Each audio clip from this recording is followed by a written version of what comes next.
போதுமே போதுமே. ஆமென்.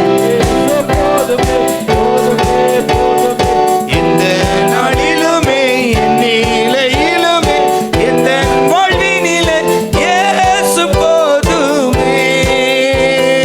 மனிதர் என்னை கைவிட்டாலும் மாமிசம் அழுகி நாரிட்டாலும். ஆமென். சந்தோஷமா நம்பிக்கையோடு ஐஸ்வர்யம் யாவும் ஐந்திட்டாலும் ஆகாதவன் என்று தள்ளிவிட்டாலும் ஐஸ்வர்யம் யாவும் ஐந்திட்டாலும் ஆகாதவன் என்று தள்ளிவிட்டாலும் சொல்லுவோம் இயேசு போதுமே போதுமே போதுமே. நல்ல கைகளை தட்டி வாய்களை திறந்து சந்தோஷமா சந்தோஷமா. எஸ் இயேசு போதுமே இயேசு போதுமே போதுமே போதுமே. இயேசு போதுமே போதுமே போதுமே. எந்த நாளிலுமே என் நிலையிலுமே எந்த வாழ்விலே இயேசு போதுமே. இயேசு போதுமே போதுமே போதுமே. இயேசு போதுமே போதுமே போதுமே.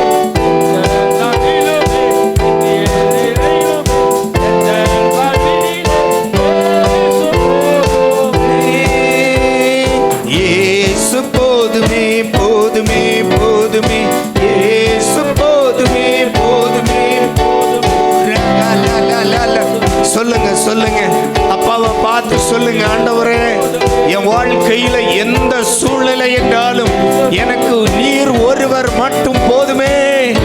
என் வாழ்க்கையில எந்த சூழ்நிலை என்றாலும் நீர் ஒருவர் மட்டும் எனக்கு போதுமே ஆண்டவரே.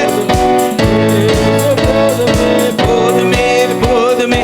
இயேசு போதுமே போதுமே போதுமே. இந்த நாளிலுமே என் நிலையிலுமே எந்த வாழ்வினிலே இயேசு போதுமே. இயேசு போதுமே. ஆமென்.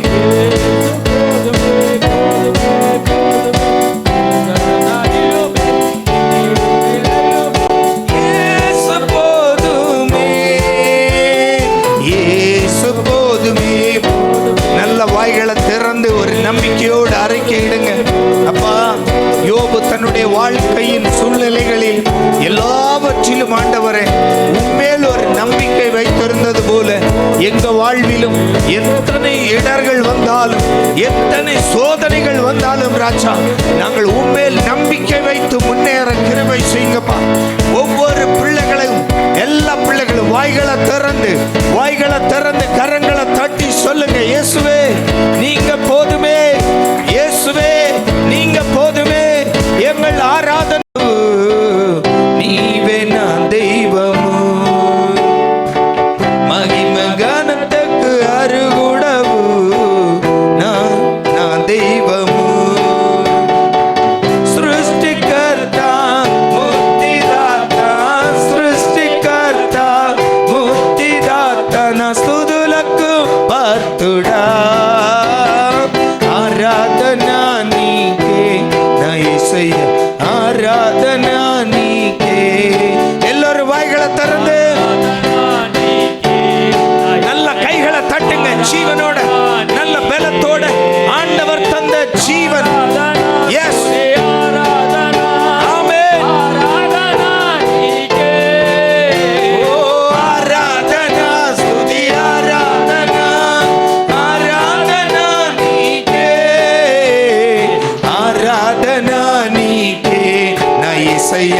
ஆராதனா நீக்கே. முழு உள்ளத்தோடு ஆமென்.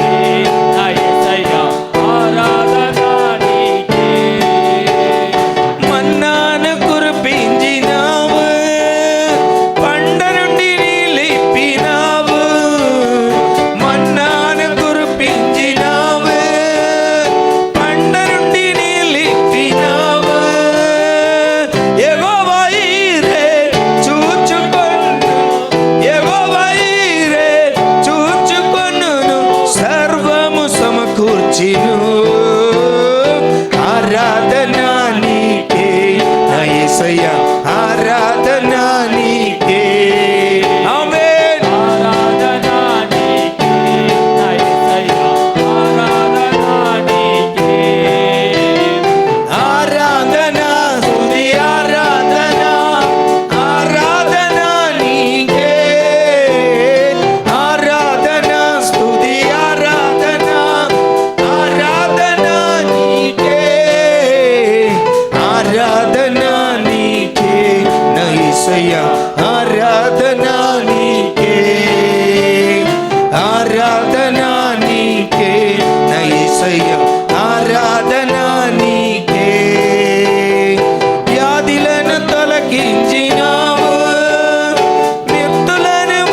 சத்தம் நம்பிக்கையோடு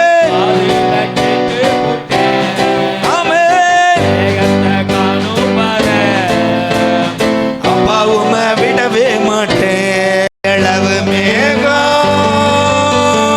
கையளவு மேகம் காணுவாரு அப்பாவுமே விடவே மாட்டேன். சொன்னதெல்லாம் நீங்க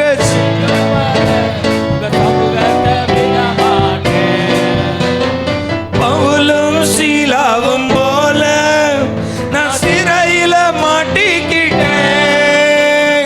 பவுலும் சீலாவும் போல நான் சிறையில மாட்டிக்கிட்டேன்.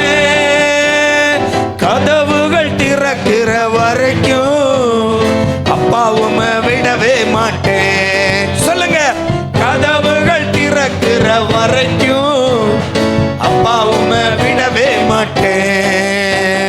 பெருமழை எரிச்சல் சத்தம் என் காதுல கேட்டு புட்டேன்.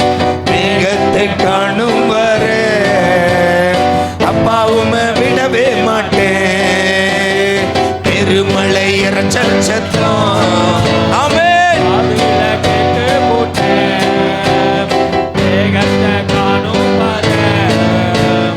அப்பாவுமே விடவே மாட்டேன். சாமுவேலை காணும் வர அப்பாவுமே விடவே மாட்டேன். சொல்லுங்க சொல்லுங்க, சாமுவேலை காணும் வர உங்க சமூகத்தை விட மாட்டேன். கையளவு மேகம் கையளவு மேகம் காணும் வர அப்பாவுமே விடவே மாட்டேன். சொன்னதெல்லாம் நீங்க செய்யும் வர உங்க சமூகத்தை விட மாட்டேன். தன்னந்தனியா தானியேல் போல சிங்க கவியில மாட்டிக்கிட்டேன். தன்னந்தனியா ஆமென் தானியேல் போல ஆமென் சிங்க கவியில மாட்டிக்கிட்டேன். அபிஷேகம் உள்ள பயம் இப்போ இல்ல. சிங்கம் வாய நீங்க கட்டிட்டீங்க. அபிஷேகம் உள்ள பயம் இப்போ இல்ல. சிங்கம் வாய கட்டிட்டீங்க. கையளவு மேகம் கையளவு மேகம் காணும் வர அப்பாவும் விடவே மாட்டேன். ஆமென் சொன்னதெல்லாம் நீங்க செய்யும் ஆமென் விட மாட்டேன். பெருமழை இரைச்சல் சத்தம் என் காதுல கேட்டு புட்டேன். மேகத்தை காணும் வர அப்பாவும் விடவே மாட்டேன். பெருமழை இரைச்சல் சத்தம் ஆமென் ஆமென்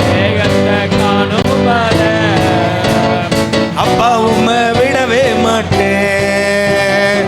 பெருமழை இரைச்சல் சத்தம் காதுல கேட்டு போட்டேன்.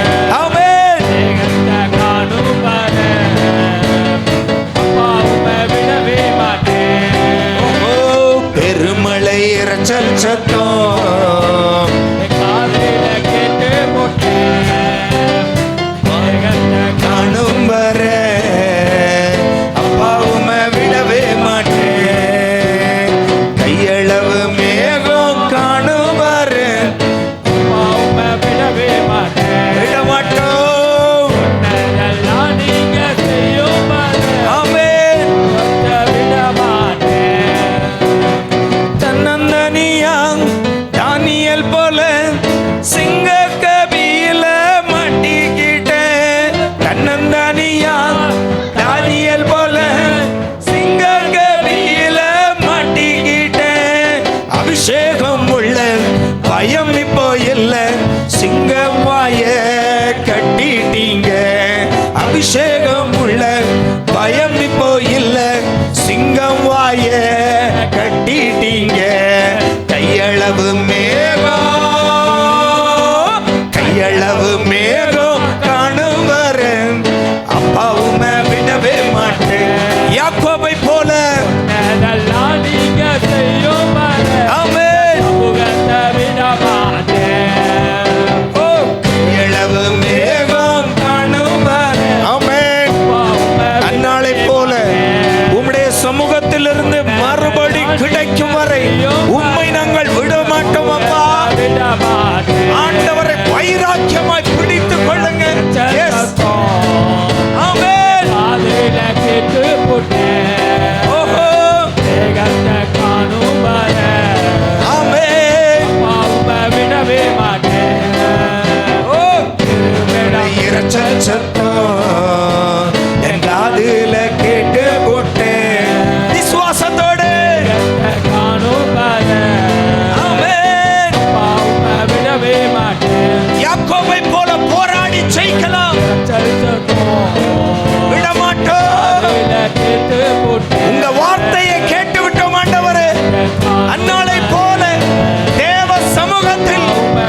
மாட்டேன். நம்பிக்கையோடு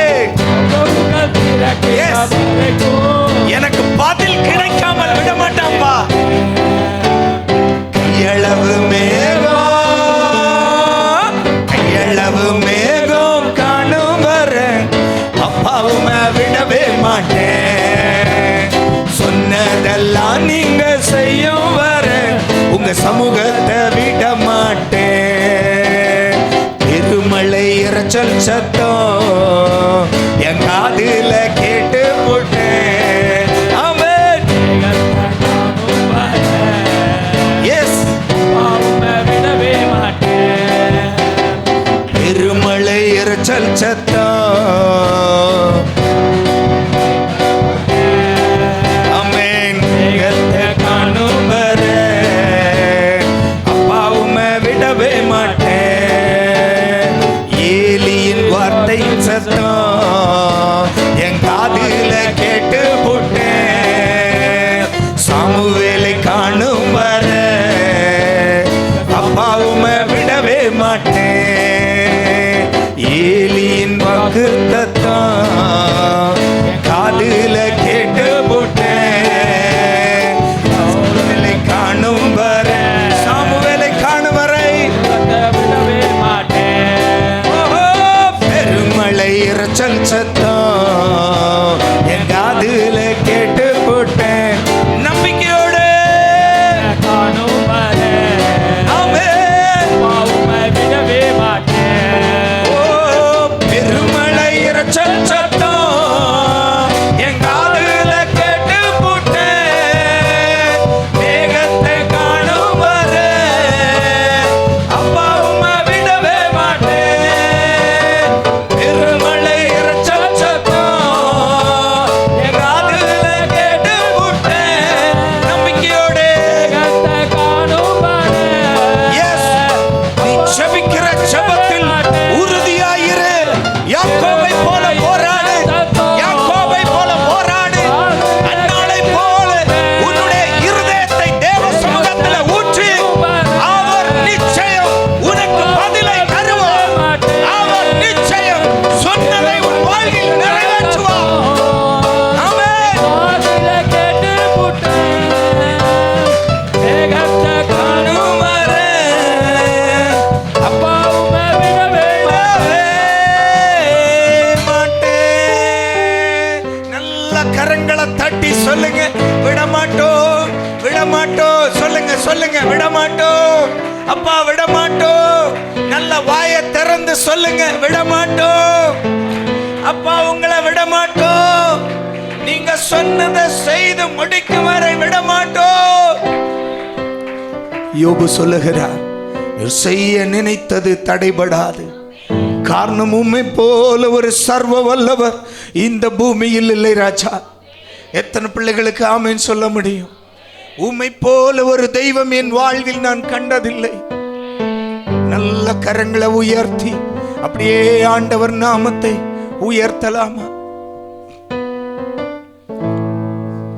யெகோவா நீசியே வெற்றி தந்த தெய்வமே. நன்றியோடு யெகோவா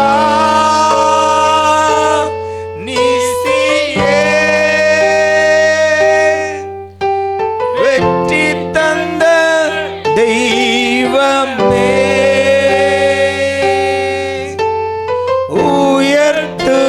உயர்த்துகிறோம், வாழ்த்துகிறோம், வணங்குகிறோம்.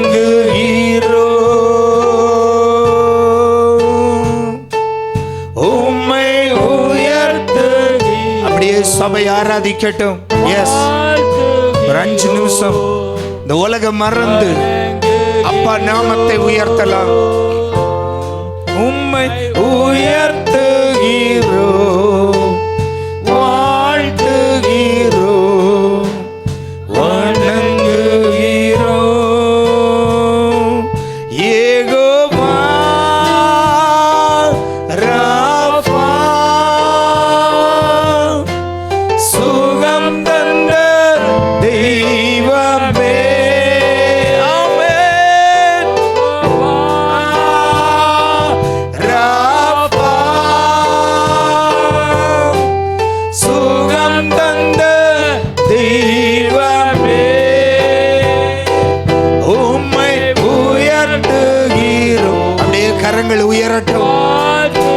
Yes. வணங்குகிறோ உம்மை உயர்த்துகிறோ. ஆமென். வாழ்த்துகிறோ. ஆமென். வணங்குகிறோ. எல்ரோயி எல்ரோயி என்னை கண்ட தெய்வமே நன்றியோடு. எல்ரோயி எல்ரோயி என்னை கண்ட தெய்வமே உயர்த்துகிறோம். ஆமென். வாழ்த்துகிறோம். வணங்குகிறோம்.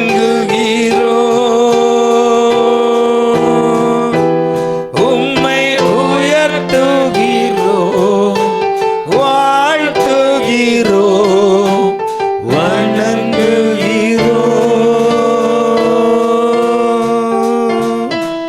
பரலோக தேவனே பராக்கிரமம் உள்ளவரே அகிலத்தை ஆள்பவரே உம்மாலாகாதது எதுவுமில்லை. இந்த அகிலத்தை ஆள்பவரே உம்மாலாகாதது எதுவுமில்லை. இந்த அகிலத்தை ஆள்பவரே உம்மாலாகாதது எதுவுமில்லை. இந்த அகிலத்தை ஆள்பவரே உம்மாலாக. சொல்லுங்க சொல்லுங்க, அறிக்கையிடுங்க, சபை சொல்லுங்க. இந்த அகிலத்தை ஆள்பவரே உம்மாலாகாதது எதுவுமில்லை. எல் ஷடாய், எல் ஷடாய், சர்வ வல்ல தெய்வமே. எல் ஷடாய். சொல்லுங்க, என் வாழ்க்கையில் நீர் பெரியவர் அப்பா. என் தேவையை காட்டிலும் நீர் பெரியவர். என் பிரச்சனைகளை காட்டிலும் நீர் பெரியவர். என் போராட்டத்தை காட்டிலும் நீர் பெரியவர். வணங்குகிறோம். உம்மை உயர்த்துகிறோம். உயர்த்துகிறோம். வாழ்த்துகிறோம். உம்மை உயர்த்துகிறோம். வாழ்த்துகிறோம். வணங்குகிறோம்.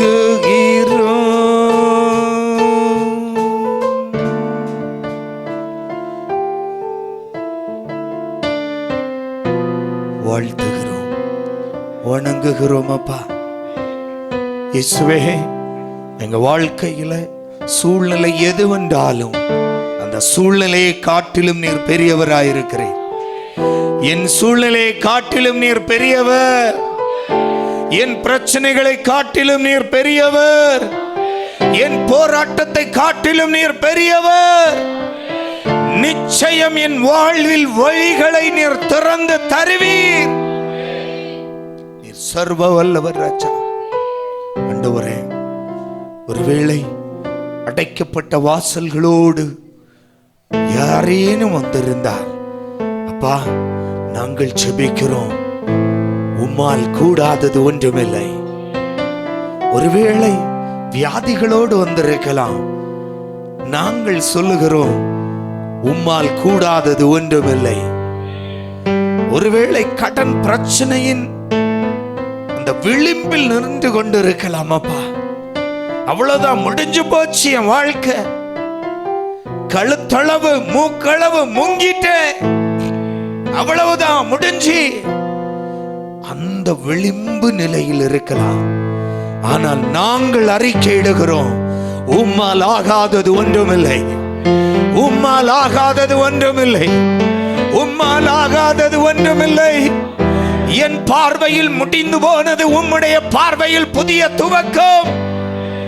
என்னுடைய பார்வையில் முடிந்து போனது உம்முடைய பார்வையில் புதிய துவக்கம். உம்மால் கூடும் அப்பா. அன்பு பிள்ளைகளை ஆசீர்வதியும். அவங்க எந்த நிலையில் இருந்தாலும் என் தேவனுடைய கரம் அவர்கள் வாழ்வில் இன்று அனுகூலமாய் ஒரு அற்புதத்தை செய்யட்டும் அப்பா. ஒரு நம்பிக்கையோடு இங்கிருந்து சொல்லட்டும், ஒரு தைரியத்தோடு இங்கிருந்து சொல்லட்டும். அருள்நாதர் ஆண்டவர் இயேசு கிறிஸ்துவின் கரம் எங்கள் மேல் உயர்ந்திருக்கட்டும். வாழ்த்தி ஆசீர்வதிக்கிறேன். தொடர்ந்துள்ள ஊழிய பகுதியும் ஒப்புக் கொடுக்கிறேன். ஊழியக்காரரை சபைக்கு என்ன சொல்ல சித்தமாய் இருக்கிறீரோ அதை வெளிப்படுத்துங்கப்பா. நீங்க பேசுங்க, நாங்க கேட்கிறோம். அடியீன்கள் நாங்கள் எங்களை தாழ்த்தி ஒப்பு கொடுக்கிறோம். இயேசு கிறிஸ்து மூலம் கேட்கிறோம் பிதாவே. நல்ல சத்தமாறு ஆமென்.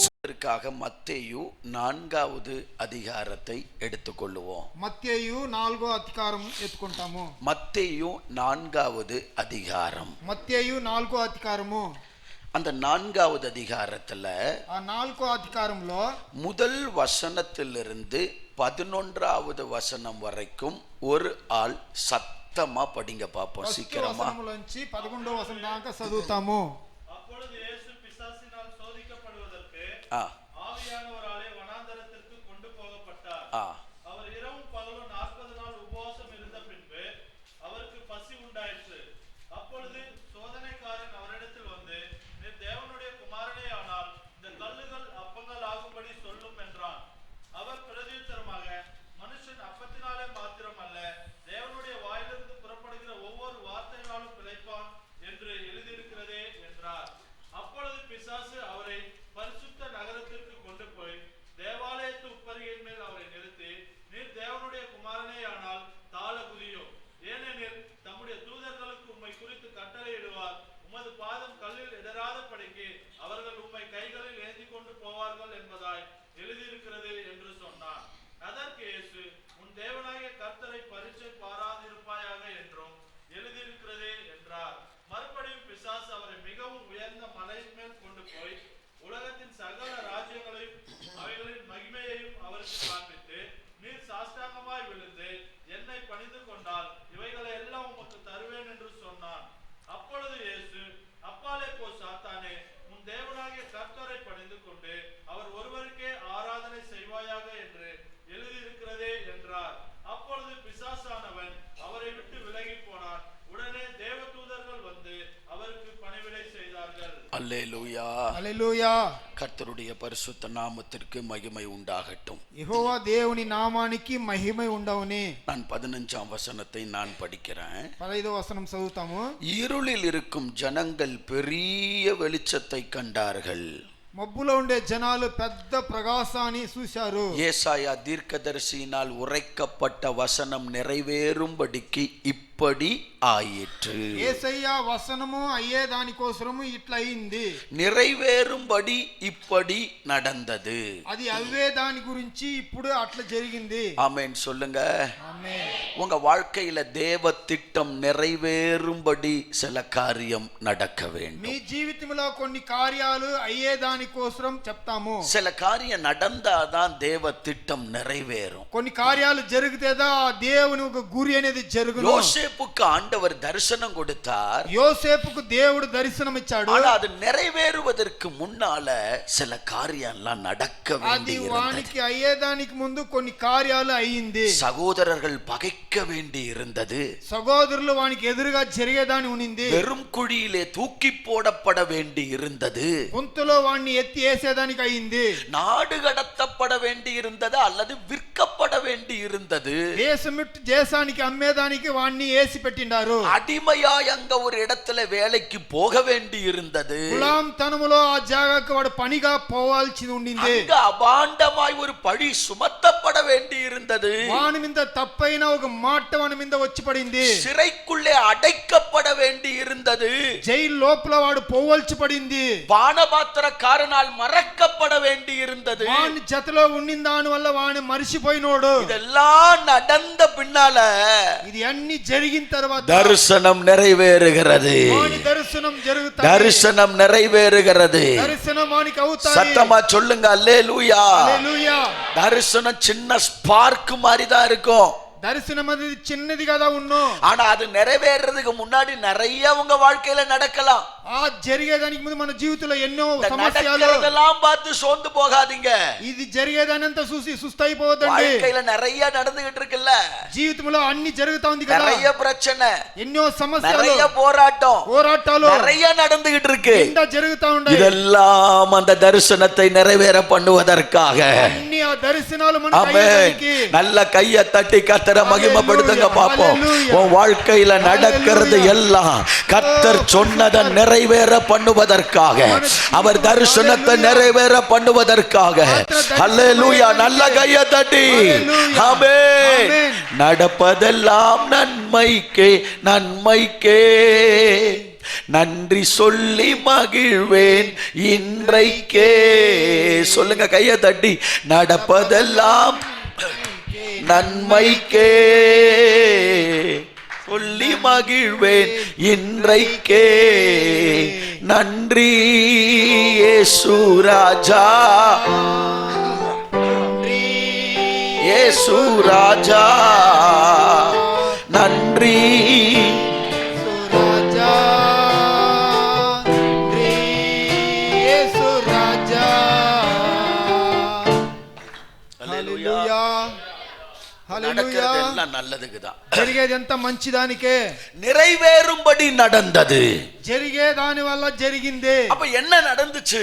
అట్లాంటి ఏం జరిగింది? நல்ல கவனிங்க. இந்த 4ஆம் அதிகாரம் முதல் வசனம். 4వ అధికారము ఫస్ట్ వచనము. அப்பொழுது இயேசு, అప్పుడు యేసు இப்பதான் ஊழியத்தை ஆரம்பிக்கிறார். అప్పుడుదా అతని సేవని ఆరంభం చేస్తాడు. இப்பதான் நம்ம கணக்குல பார்த்தா இயேசு ரட்சிக்கப்பட்ட மாதிரி 3வது அதிகாரத்துல தான் ஞானஸ்நானமே எடுத்திருக்கிறார். యేసు 3వ అధికారములో అతని దీక్షానం తీసిండాడు. 4வது அதிகாரத்துல ஆரம்பிக்கிறார் ஊழியத்தினுடைய பிகினிங், ஆரம்பம். అతని సేవని ఆరంభములో ఈ 4వ వచనములో చేస్తాడు. அப்பதான் கால் எடுத்து வைக்கிறாரு. అప్పుడుదా తన కాలెత్తి పెడతాడు. முதல்ல அடி எடுத்து வச்ச உடனே ఫస్ట్ అడుగు ఎత్తి పట్టిందనే சோதிக்கப்படுவதற்கு ஆவியானவர் வனாந்தரத்துக்கு கொண்டு போனார். శోధనలు ఇచ్చేదానికి అతన్ని అడవికి తీసుకొని పోతాడు. அல்லேலூயா. హల్లెలూయా. உங்க வாழ்க்கையில சோதனை இல்லன்னா, మీ జీవితంలో శోధనలు లేదంటే நீங்க இன்னும் ட்ராக்ல காலே வைக்கலன்னு அர்த்தம். మీరు ఇంకా ట్రాక్ లో కాలులు పెట్టనే లేదని అర్థము. நல்லா தானே இருக்கிறேன், எனக்கு ஒண்ணுமே இல்ல, சூப்பரா இருக்கிறேன், நல்லா ஜம்முன்னு போயிட்டு இருக்கேன், ரேஸுக்குள்ள வரல, నాకంత బాధనే ఉండాయి, జమ్మన్ బాగానే ఉండాను ఇంకా అంటే రేసులో నేను పరుగులో రాలేదు. ஆரம்பிச்சாதான் அவன் வருவான், சோதனை வரும். వాడు స్టార్ట్ చేస్తేదా వాడు శోధనలు చేసేవాడు நம்ம వస్తాడు. ஸ்பிரிச்சுவலா ஒண்ணு ஆரம்பிக்கவே இல்ல. మనం ఏమి ఇంకా ఆరంభించనే లేదు. హల్లెలూయా. హల్లెలూయా. அப்ப ஆரம்பித்த உங்க வாழ்க்கையில சோதனை வருதுன்னா நீங்க நினைச்சுக்கிடணும், நான் கரெக்டான ட்ராக்ல இருக்கிறேன். మీ జీవితంలో శోధనలు వస్తాయంటే నేను కరెక్ట్ అయిన దారిలో நான் ட்ராக்ல இருக்கிறேன், ட்ராக்ல இருக்கிறேன், మంచి దారిలో ఉండాను. எனக்கான பந்தய சாலையில எனக்கு நியமிக்கப்பட்ட ஓட்டத்துல பாதையில நான் நிக்கிறேன். నేను పందెశాలలో పరిగే ஆமென். నేను ఉండాను. அல்லேலூயா. హల్లెలూయా.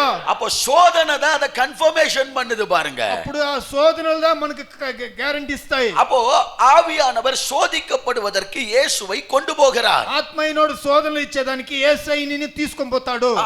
இந்த நாட்கள்ல ఈ దినముల్లో நான் இத வச்சு ஒரு சில காரியத்துல ஒரு சில டாபிக்ல நான் பேச விரும்புகிறேன். ஆவியானவர் கொடுத்தது టాపిక్ కార్యాలు మేము మాట్లాడబోతాము. இந்த பிரசங்கத்துக்கு ஒரு தலைப்பு கொடுத்தா இப்படி கொடுக்கலாம். ఈ ప్రసంగానికి ఒక హెడ్డింగ్ ఇస్తే ఎట్లా ఉందో, சோதனையை வெல்லுங்கள் அல்லது சாத்தானை துரத்துங்கள். శోధనని జయించండి లేదంటే సైతాన్ని తరమండి. பக்கத்துல பார்த்து சொல்லுங்க, పక్కన చూసి చెప్పండి, சோதனைய శోధనల్ని வெல்லுங்கள், జయించండి, சாத்தான సైతాన్ని తరమండి. பக்கத்துல இருக்கிற ஆளை துரத்திட கூடாது. హల్లెలూయా. சத்தமா சொல்லுங்க, அங்க பார்த்து கையை பிடிச்சு குலுக்கி செய் పట్టి బాగా ఆడిపించి చెప్పండి. அவங்க முகத்தை பார்த்து சொல்லுங்க, ముఖాలు చూసి చెప్పండి, சோதனையை வெல்லுங்கள், శోధనల్ని జయించండి, சாத்தானை துரத்துங்கள். సైతాన్ని తెరమండి தரமண்டி తెరమండి தரையில போட்ட மண்டி அவ்வளவுதான். కాలేసి తొక్కండి. அல்லேலூயா. హల్లెలూయా. சத்தமா சொல்லுங்க. శబ్దంగా చెప్పండి. ஆமென். ఆమేన్. கர்த்தருடைய பரிசுத்த நாமத்துக்கு ஸ்தோத்திரம். దేవుని పరిశుద్ధ నామానికి స్తోత్రాలు. அப்ப இந்த சோதனையை ஏன் கர்த்தர் அனுமதிக்கிறார்? ఈ శోధనల్ని దేవుడు ఏంటికి ఇస్తాడు? நீ வாழ்க்கையில் நிறைய பேருக்கு இந்த क्वेश्चन மார்க், ஏன் சோதனை?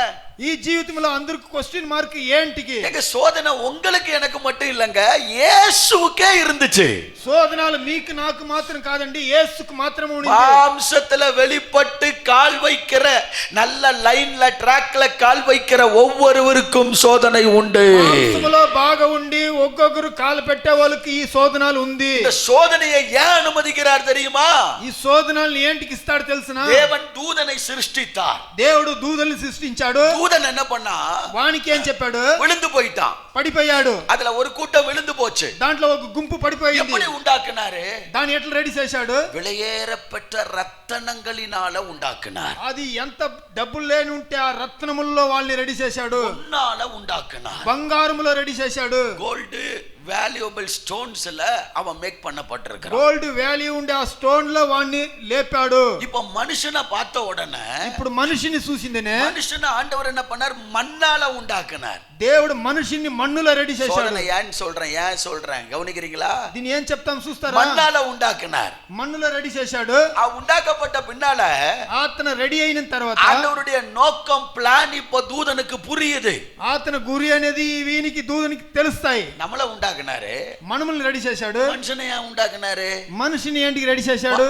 அவனுக்கு கீழ இருந்து நம்ம கீழ்ப்படியணும், வேலை செய்யணுமா? వానికి తగ్గి మనము వానికి పని చేయాలనా? அவனுக்கு பணிவிட செய்யறதுக்கு தான் நம்மள உண்டாக்கி வச்சிருக்கிறாரு. వానికి సేవ చేసేదానికి தான் మనముల్ని రెడీ చేసిండాడా? கலகம் பண்றான், நான் வானத்துக்கு ஏறுவேன், உன்னதமானவருக்கு ஒப்பாவேன், நான் மனுஷனுக்கு கீழே இருக்க மாட்டேன், ஆண்டவருக்கு ஈக்குவலா இருப்பேன், அவரை எப்படி அவன் பார்க்கிறானோ அதே மாதிரி என்னைய பார்க்கட்டும், என்னைய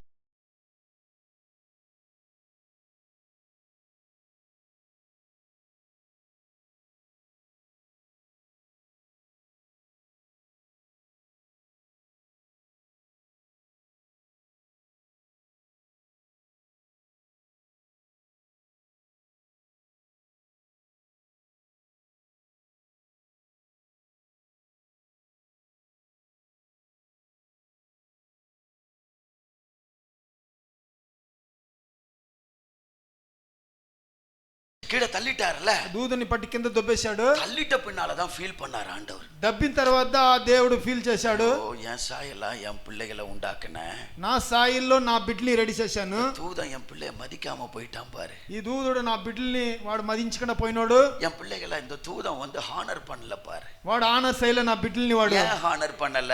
ఏల చేయలేదు.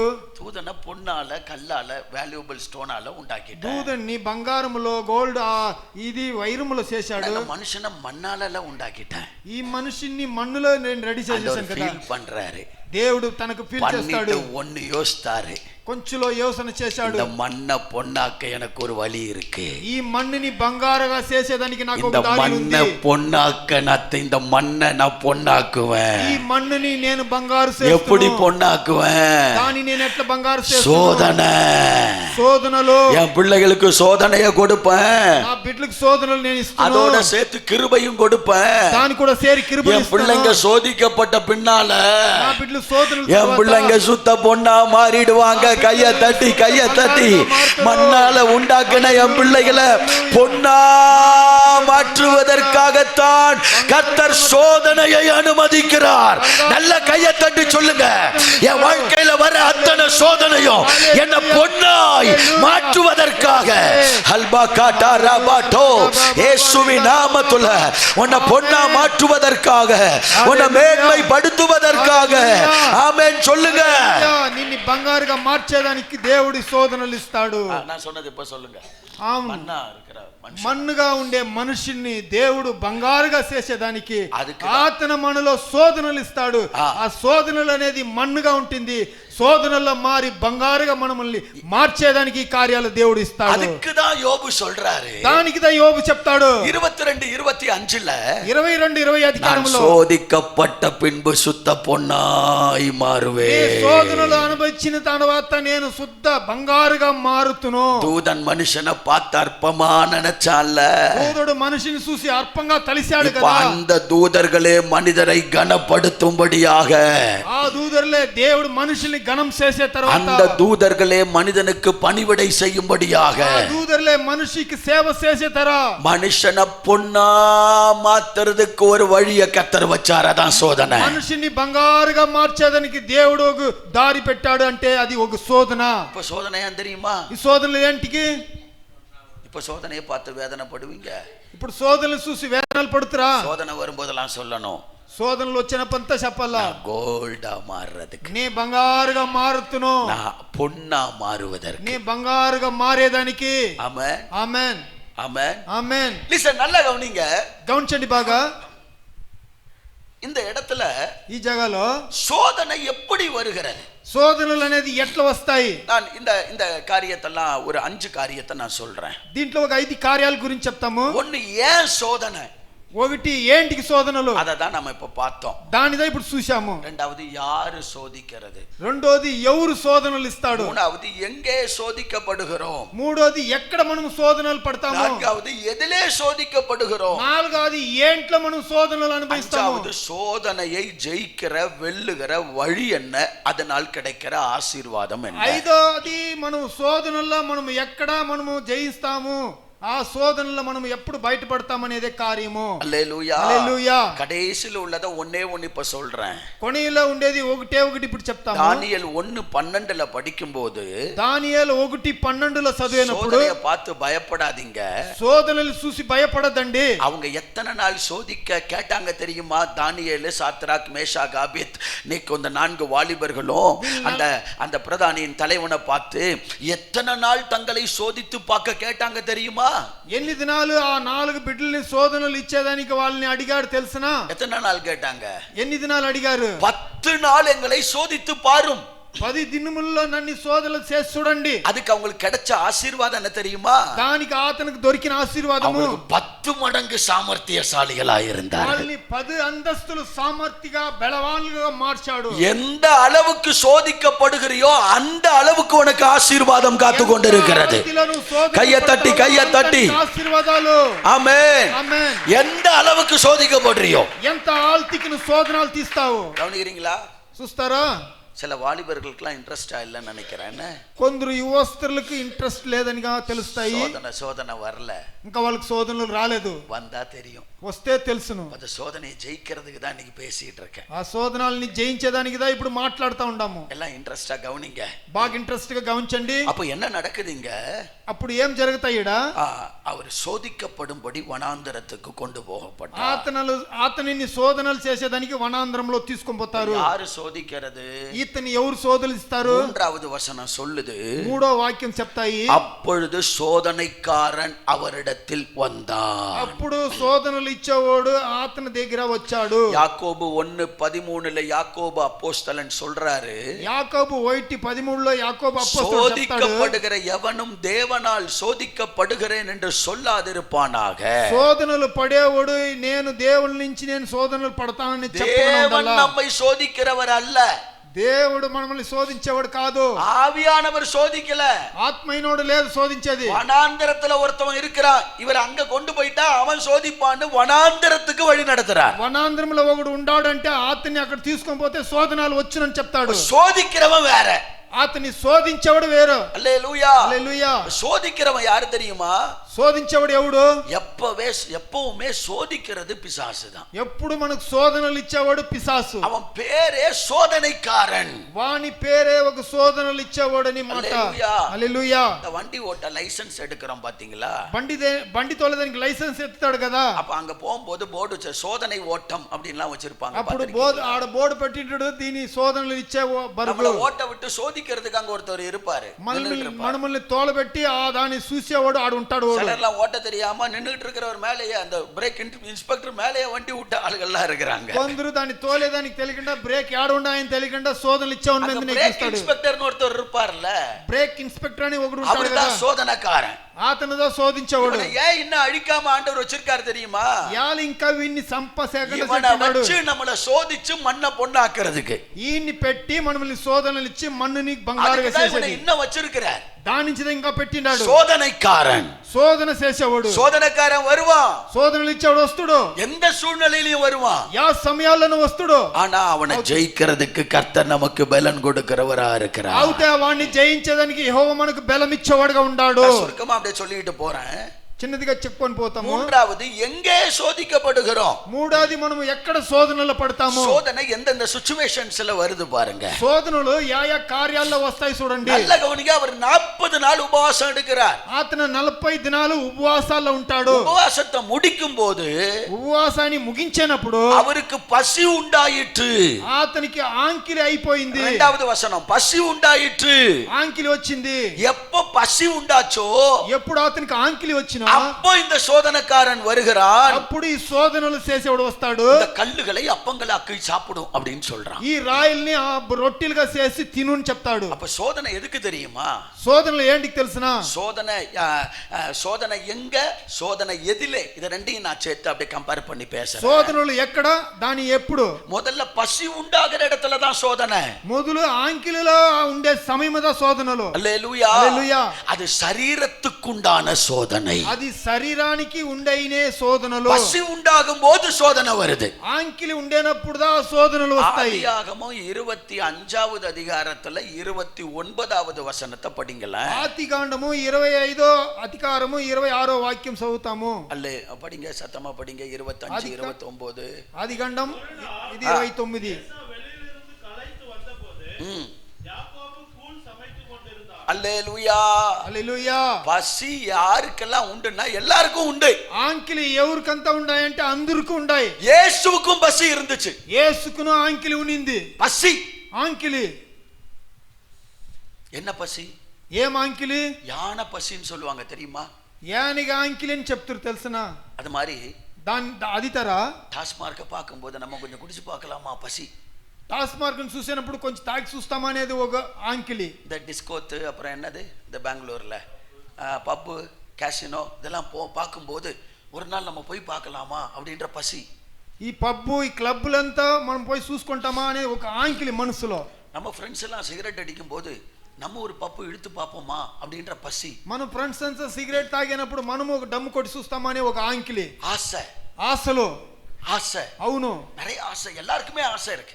అందరికి ఆశలు ఉంటాయి నిండా. ஆசை ఇல்லாதவங்க யாரா இருக்காங்களா?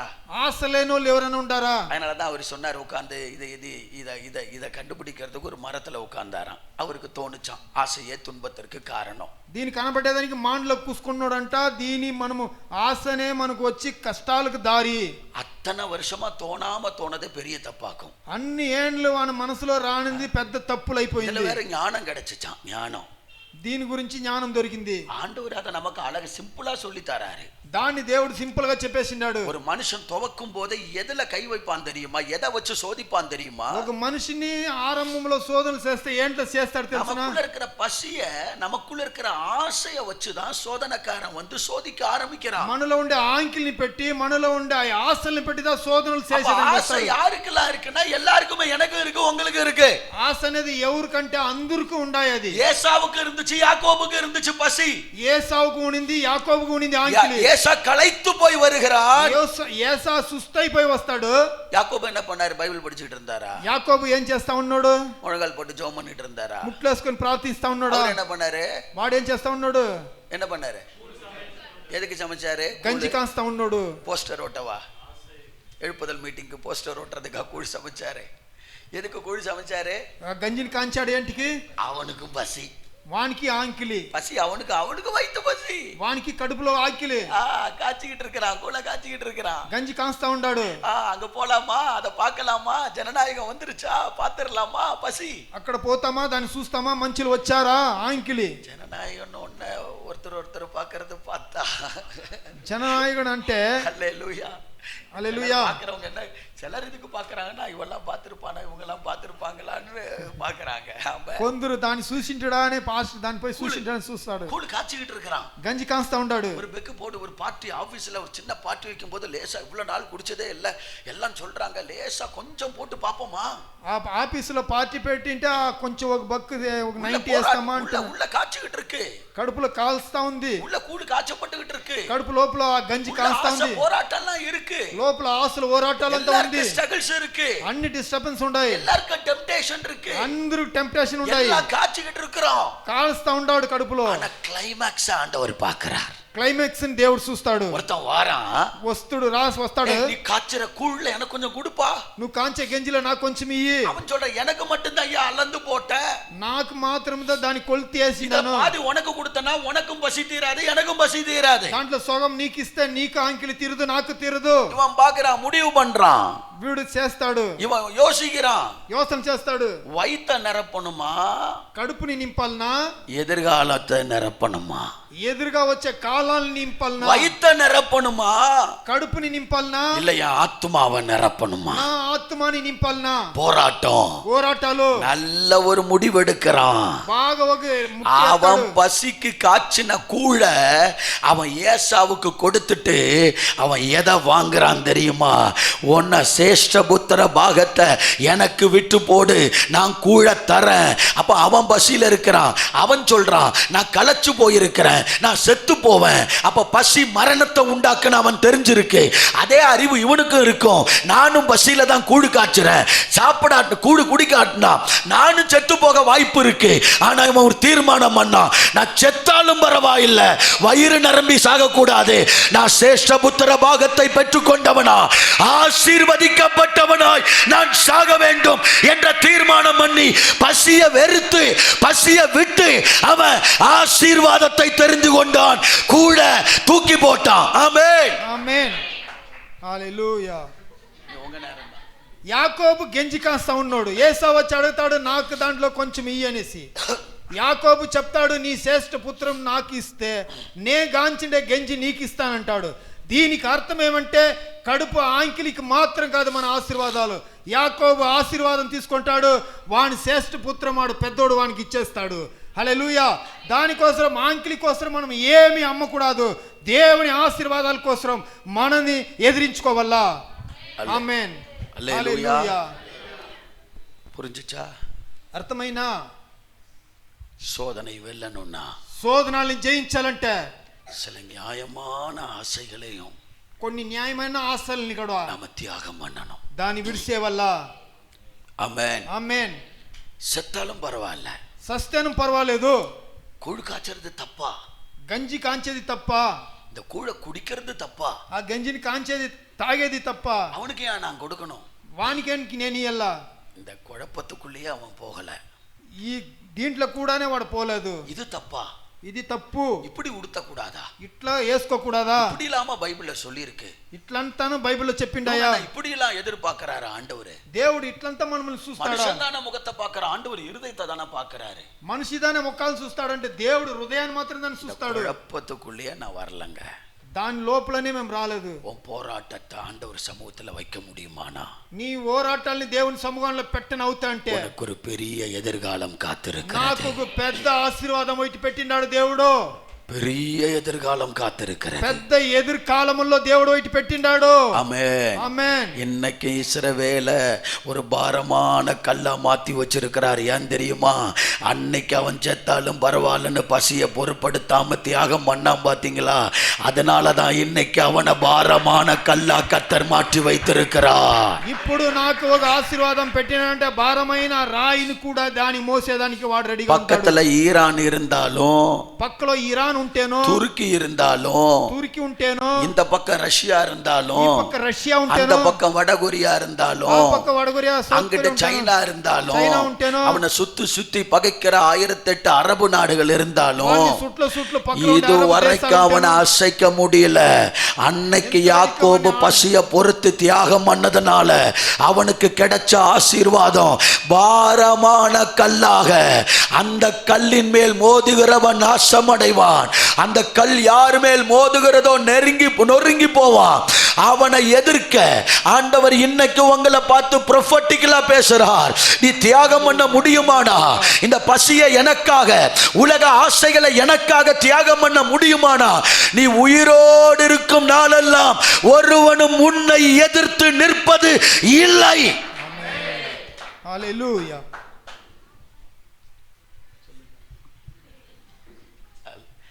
அதாவது ஆமென்.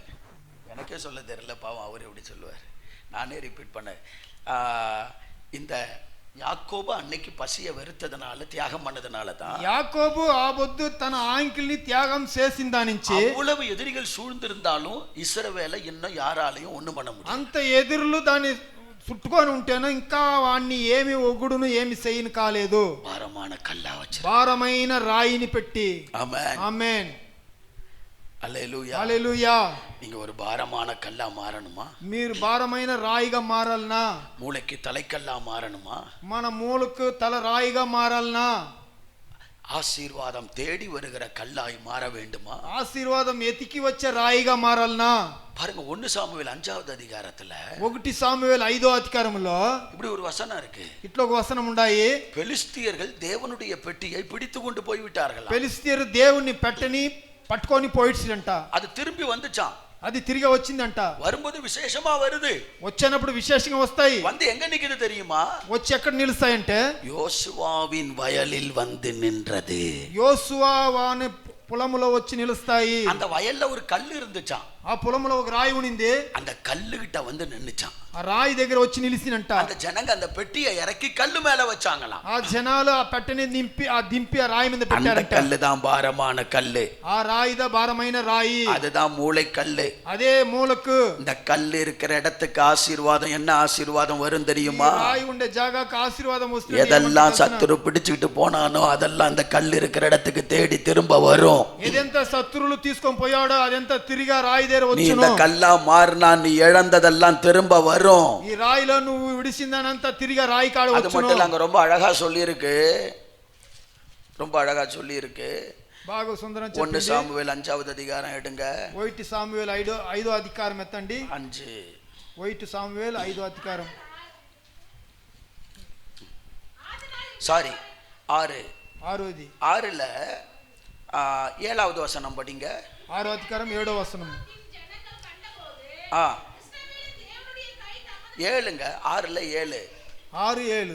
இப்போதும் நீங்கள் சகோதரி படிங்க. யார் படிச்சது? இப்போதும் நீங்கள் ஒரு புது வண்டில் செய்து, புது வண்டி போதும், புது வண்டி செய்து அடுத்து நுகம் பூட்டாதிருக்கிற 2 கறவை பசுக்களை கறவை பசு அடுத்து அவைகளின் கட்டிலே கட்டி, அவைகளின் கன்று பூட்டி, 8வது வசனம். பின்பு கர்த்தருடைய பெட்டியை எடுத்து அதை வண்டிலின் மேல் எடுத்து வைத்து நீங்கள் குற்ற நிவாரண காணிக்கையாக அவருக்கு செலுத்தும் பொன்னுறுப்பு படிகளை அதன் பக்கத்தில் ஒரு சிறிய பெட்டியிலே வைத்து அதை அனுப்பிடுங்க. இப்ப எங்க வந்து நிக்குது? 14வது வசனம். அந்த வண்டில் பெட்ஷிமேஸ் ஊரானாகிய யோசுவாவின் வயலில் வந்து அங்கே நின்றது. அங்கே ஒரு பெரிய கல் இருந்தது. அல்லேலூயா. சொல்லுங்க. இந்த கல்லு கிட்ட வந்து நிக்குது. ఆ రాయి దగ్గర వచ్చి నిలుస్తుంది. போனது பெட்டி பிடிச்சிட்டு போனாங்க. పట్టుకొని పోయింది, పెట్టని పట్టుకొని இந்த పోయింది. கல்லு இருக்கிற இடத்துக்கு எப்படி வருது தெரியுமா? ఈ రాయి ఉండే జాగాకి ఎట్లా వస్తాయి? 7வது வசனம் என்னென்ன இருக்கு? 1 7వ వచనంలో புது வண்டி. కొత్త బండి. சொல்லுங்க, என்ன வண்டி? కొత్త బండి. எல்லாம் சத்தமா சொல்லுங்க பின்னால. என்ன வண்டி? కొత్త బండి. என்ன வண்டி? కొత్త బండి. பழைய வண்டி இல்ல. என்ன வண்டி? పాత బండి కాదు. நீங்க கல்லா மாறினா, கர்த்தர் உங்களை பாரமான கல்லா மாத்துனா உங்க வாழ்க்கையில புதிய காரியங்கள் நடக்கும். புது வண்டி வரும். புதிய காரியங்களை கர்த்தர் செய்வார். ஆமென். భారమైన రాయిగా మీరు మారితే కొత్త బండి, కొత్త జీవితంగా మీకు వచ్చి దొరుకును. புது வண்டி அந்த கல் இருக்கிற இடத்துக்கு வருது. కొత్త బండి ఆ రాయి ఉండే జాగా వచ్చింది. రెండవది என்ன வருது? రెండోది ఏం వస్తాయి? கறவ பசு. పాలు పిండే ఆవులు. என்ன பசு? ఏమి ఆవులు? கறக்கிற பசு. காளமாடு இல்ல. పాలు పిండే ఆవులు. சிலர்லாம் காளை மாட்டுல பால் கறக்க பாக்குறாங்க, நடக்குமா? కొందరంతా ఎద్దుల్లో పాలు పిండేదానికి చూస్తారు, జరుగునా? இந்த ఆత్మాவை கொண்டு ஏதாவது ஆண்டவர் தருவாரானா நடக்காது. காளமாடு எங்க இருந்து கறக்க ఈ முடியும்? ఆత్మను పెట్టి ఏదైనా కార్యాలు జరుగునా అంటే சில జరగదు. ஆத்மால காளமாடா இருக்கும். కొందరు ఆత్మలు என்ன ఎద్దులుగా ఉంటారు. சம்பாதிச்சாலும் ஆண்டோட ஊழியத்தை தாங்கணும் கொடுக்கணும்ன்ற வெளிப்பாடே இருக்காது. ఏమి సంపాదిస్తానో దానికి ఇచ్చేదానికి అంటే వానికి ఉండదు. சிலதெல்லாம் கறவ மாடு. కొందరంతా పాలు పిండేవి. நான் என் ஆண்டவருடைய ஆலயத்தை நிரப்பணும். నా దేవుని సముఖాన్ని నింపల్లా. ஆண்டவர் சொல்றாரு, దేవుడు చెప్తాడు, நீ కల్లా మారినా నువ్వు రాయిగా మారితే வாழ்க்கையில கறவ மாடு கல்லு கிட்ட வந்து நிக்குமா? నీ జీవితంలో ఆవులు మాలు పిండే ఆవులు నీ அதோட அர்த்தம் என்ன? దాని అర్థం அறுவடைய கர்த்தர் தருவார். కోతని దేవుడు நீங்க ఇస్తాడు. கல்லா மாறினா உங்களுக்கு ஒரு அறுவடை காத்து கொண்டிருக்கிறது. ஆமென். నువ్వు రాయిగా మారితే నీకు ఒక కోత కాసుకొని ఉంది. மூணாவது அந்த வண்டியில என்ன வருது? మూడోది ఆ బండ్లు ఏమొస్తాయి? குடிச்சிட்டு போனது ஒரு பொட்டி, పట్టుకొని పోయింది ఒక పెట్ట. போனது எத்தனை பெட்டி? పోయింది ఎన్ని పెట్టలు? சொல்லுங்க, போனது எத்தனை பெட்டி? పోయింది ఎన్ని పెట్టలు? ఒకటి. பைபிள் படிக்கிறீங்களா இல்லையா? சரி, பின்னால வச்சுக்கிட்டேன், அதுக்கு இருக்கு. அல்லேலூயா, அல்லேலூயா. இப்ப சொல்லுவான், போனது எத்தனை பெட்டி? పోయింది ఎన్ని పెట్టలు? சத்தமா నోరు తెరిచి చెప్పండి సద్దంగా. நீங்க இவ்வளவு சத்தமா சொன்னீங்கன்னா பில்டிங் இடிஞ்சிரும். ఆమేన్. கட்டடம், வாடகை கட்டடம், எந்த பாதிப்பு வரக்கூடாது. அதுக்கு தகுந்த மாதிரி சொல்லுங்க. எத்தனை வண்டி? ఎన్ని బండ్లు? இவ்வளவு சத்தமாலாம் சொல்லாதீங்க. எத்தனை பெட்டி? ஒரு அவங்க என்ன சொல்றாங்கன்னா, தெரிஞ்சாதானே பாஸ்டர் சொல்லுவோம். எங்களை போட்டு நாங்க தப்பா சொல்லிட்டோன்னா அதுக்கு வேற நீங்க எங்களை கலாய்ப்பீங்க. தேவையா? நலமானதையும் பேசாமல் தீர்மானத்தோட வந்திருக்கிறேன். அமர பால் மறந்த குழந்தைய போல கூட்டம் முடிகிற வரைக்கும் அமர்ந்திருக்க காத்துக்கொள்ள ஆண்டவர் கிருபை தரணும்னு ஜெபம் பண்ணிட்டு தான் பாஸ்டர் வந்தேன்னா நீங்க உட்கார. சத்தமா சொல்லுங்க, ஒரு வண்டி. சத்தமா சொல்லுங்க, எத்தனை வண்டி? எத்தனை? ஒரு வண்டி. போனது எத்தனை வண்டி? போயிந்து ఎన్ని బండ్లు? ஆனா கல் இருக்கிற இடத்துக்கு எத்தனை? சாரி, ஒரு வண்டி இல்ல, நான் வேற பெட்டி. పెట్ట పోయింది ఒక పెట్ట. వచ్చింది. இவரால தான் நான் மாதிரி எல்லாம் வண்டி வண்டின்ட்டு நானு బండి బండి வண்டி வண்டின்னு நான் வண்டி ఎద్దుల బండి. பெட்டி పెట్ట. இப்ப போனது எத்தனை பெட்டி? పోయింది ఎన్ని పెట్టలు? ஒண்ணு. ఒకటి. வர்றது எத்தனை பெட்டி? వచ్చేది ఎన్ని పెట్టలు? கல்லு இருந்தா கல்லு இருக்கிற இடத்துக்கு வர்றது எத்தனை பெட்டி? ராய் உந்தி ராய் உண்டே நீ கல்லா மாறினா உன் பசிய டெடிகேட் பண்ணா நீ இழந்தது ஒண்ணு, ஆனா திரும்ப வரும்போது இரட்டத்தனையாக வரும். போனது ஒரு பெட்டி, ஆனா வர்றது 2 பெட்டி உனக்கு வரும். ஆமென். யோபு இழந்தது ஒண்ணு, அவன் முன்னிலைமையை பார்க்கிலும் பின்னிலைமையை இரட்டத்தனையாய் கர்த்தர் ஆசீர்வதித்தார். கையை தட்டி நல்லா தட்டுங்க, நல்லா தட்டுங்க. உங்க வாழ்க்கையில விசுவாசத்தோடு தட்டுங்க. நான் இழந்ததெல்லாம் ரெட்டிப்பாக எனக்கு திரும்ப வரும். ஆமென். அல்லேலூயா. அப்ப போனது 1, வர்றது 2. పోయింది వైట్ అంటే వచ్చేది 2. இதெல்லாம் எங்க வருது பாருங்க. ఇక్కడ చూడండి, யோசுவாவின் வயல்ல இருக்கிற கல்லு கிட்ட வந்து நிக்குது. யோசுவா పొలంలో ఉండే రాయి దగ్గర వచ్చి నిలుస్తాయి. அந்த வண்டியை உடைச்சு மாட்டை பிடிச்சு அந்த கல்லு மேலயே பலி செலுத்துறாங்க. ఆ బండిని పట్టి బండ్లు ఇంచి ఆ ఆవుల్ని పట్టి బలిస్తారు. எப்படிப்பட்ட கல்லு பாத்தீங்களா? ఎంత పెద్ద రాయి! அதான் பாரமான கல், భారమైన రాయి. யாக்கோபு அன்னைக்கு பசி தாம் பசிக்கு காச்சுனா, యాకోబు తన ఆంకిలికి కాచాడు. அவனுக்கு டெம்ப்டேஷன், వానికి కావాల్సింది, அவனுக்கு ஸ்ட்ரகிள்ஸ், వానికి కావాల్సింది, அவனுக்குள்ள போராட்டம். వానిలో పోరాటాలు. ஆனா தன் போராட்டத்தை கர்த்தருக்காக அர்ப்பணித்தான். పోరాటాన్ని దేవుని కోసం అర్పణం చేశాడు. பசி அப்படியே விட்டான். ஆண்டவருக்கு எனக்கு அது போதும். பசி மேல கண்ணை வைக்கல. వాని ఆంకిల్ని అట్లే ఉడిశాడు. அவன் கண்ணை சேஷ்ட புத்திர பாகத்து மேல வச்சான். వాని కళ్ళు శ్రేష్ఠ పుత్ర భాగంలో వచ్చాడు. அவன் பசியை தீர்க்கக்கூடிய உலக காரியத்து மேல கண் வைக்காதீங்க. మన ఆంకిలి తీర్చే లోక కార్యములో పెట్టదండి కళ్ళు. மேல கண்ணை மேல வைங்க. పైన పెట్టండి మన கண்ணை பரலோகத்துக்கு மேல வைங்க. కళ్ళు పరలోకానికి கண்ணை நித்திய ஜீவனுக்கு மேல வைங்க. నిత్య జీవనం మీద கண்ணை உங்க எதிர்கால ஆசீர்வாதத்து மேல வைங்க. கர்த்தர் உன்னை வாளாக்காமல் தலையாக்குவார். దేవుడు నీ తోక చేయకుండా நீ கீழாகாமல் மேலாவாய். எவ்வளவோ வாக்கு தத்தம் இருக்கு, அது மேல கண்ணை வைங்க. దాని మీద కళ్ళు పెట్టండి. ஹல்லேலூயா. హల్లెలూయా. ஒன்னு ఒకటి சரீர பிரகாரமான சோதனையை கொண்டு வந்து శరీర சரீர பசியை தீர்க்கிறதுக்கு இச்சை, பாவம், போராட்டம் இதெல்லாம் கொண்டு வந்து சத்துரு சோதிப்பான். அதெல்லாம் நம்ம தேவனுக்காக தாண்டி கர்த்தருக்காக நிற்கும் போது கர்த்தர் நமக்கு ஒரு எதிர்காலத்தை தருவார். శరీర ఓరాటల కోసరం శరీరాని కోసరం మనము దాన్ని విడిచిపెట్టి దేవుడు మనల్ని శోధనల నుంచి విడిపిస్తాడంటే మనము జయం చేయాలా. రెండవది அடுத்த பிசாசு சும்மா உடனே போல, పిశాసు తిరిగి పోలేదు. వాడు அவன் என்ன பண்றான், ఏమంటే அவரை பரிசுத்த நகரத்துக்கு கொண்டு போனானா. అతన్ని పరిశుద్ధమైన నగరానికి తీసుకొని పోయినోడు. దేవాలయத்தின் உப்பருகையில கொண்டு போய் நிறுத்தினான். దేవాలయం మీద పెద్ద గోపురాన్ని మీద నిలిపాడు. நான் தான் ரட்சிக்கப்பட்டு சபைக்குள்ள வந்துட்டேனே, నేను రక్షింపు పొందుకొని సభలో వచ్చేసాను కదా, ஆலயத்துக்கு வந்துட்டேனே, వచ్చేసాను కదా, లోపల பரிசுத்த நகரத்துல பரிசுத்தவான்களோடு நிக்கிறனே, పరిశుద్ధమైన జగాలో నేను పరిశుద్ధంగా నిలుస్తానే, இன்னமும் எனக்கு சோதனையா, ఇంకా నాకు శోధనలా. எங்க நின்னாலும் சோதனைக்காரன் வருவான். ఎక్కడ నిలిస్తేనో శోధనలు చేసేవాడు వస్తుడు. அல்லேலூயா. హల్లెలూయా. அவன் வந்து என்ன பண்றான், వాడు వచ్చి ఏం చేస్తాడు, அடுத்த சோதனை அவன் சொல்றான், நீ தேவனுடைய குமாரனானால் தாழ குதியும். నువ్వు దేవుని కుమారుడుగా అంటే కింద దుముకు. நீர் தேவனுடைய குமாரனானால் தாழ குதியும். నువ్వు దేవుని కుమారుడు అవుతే కింద ఆడించి దుముకు.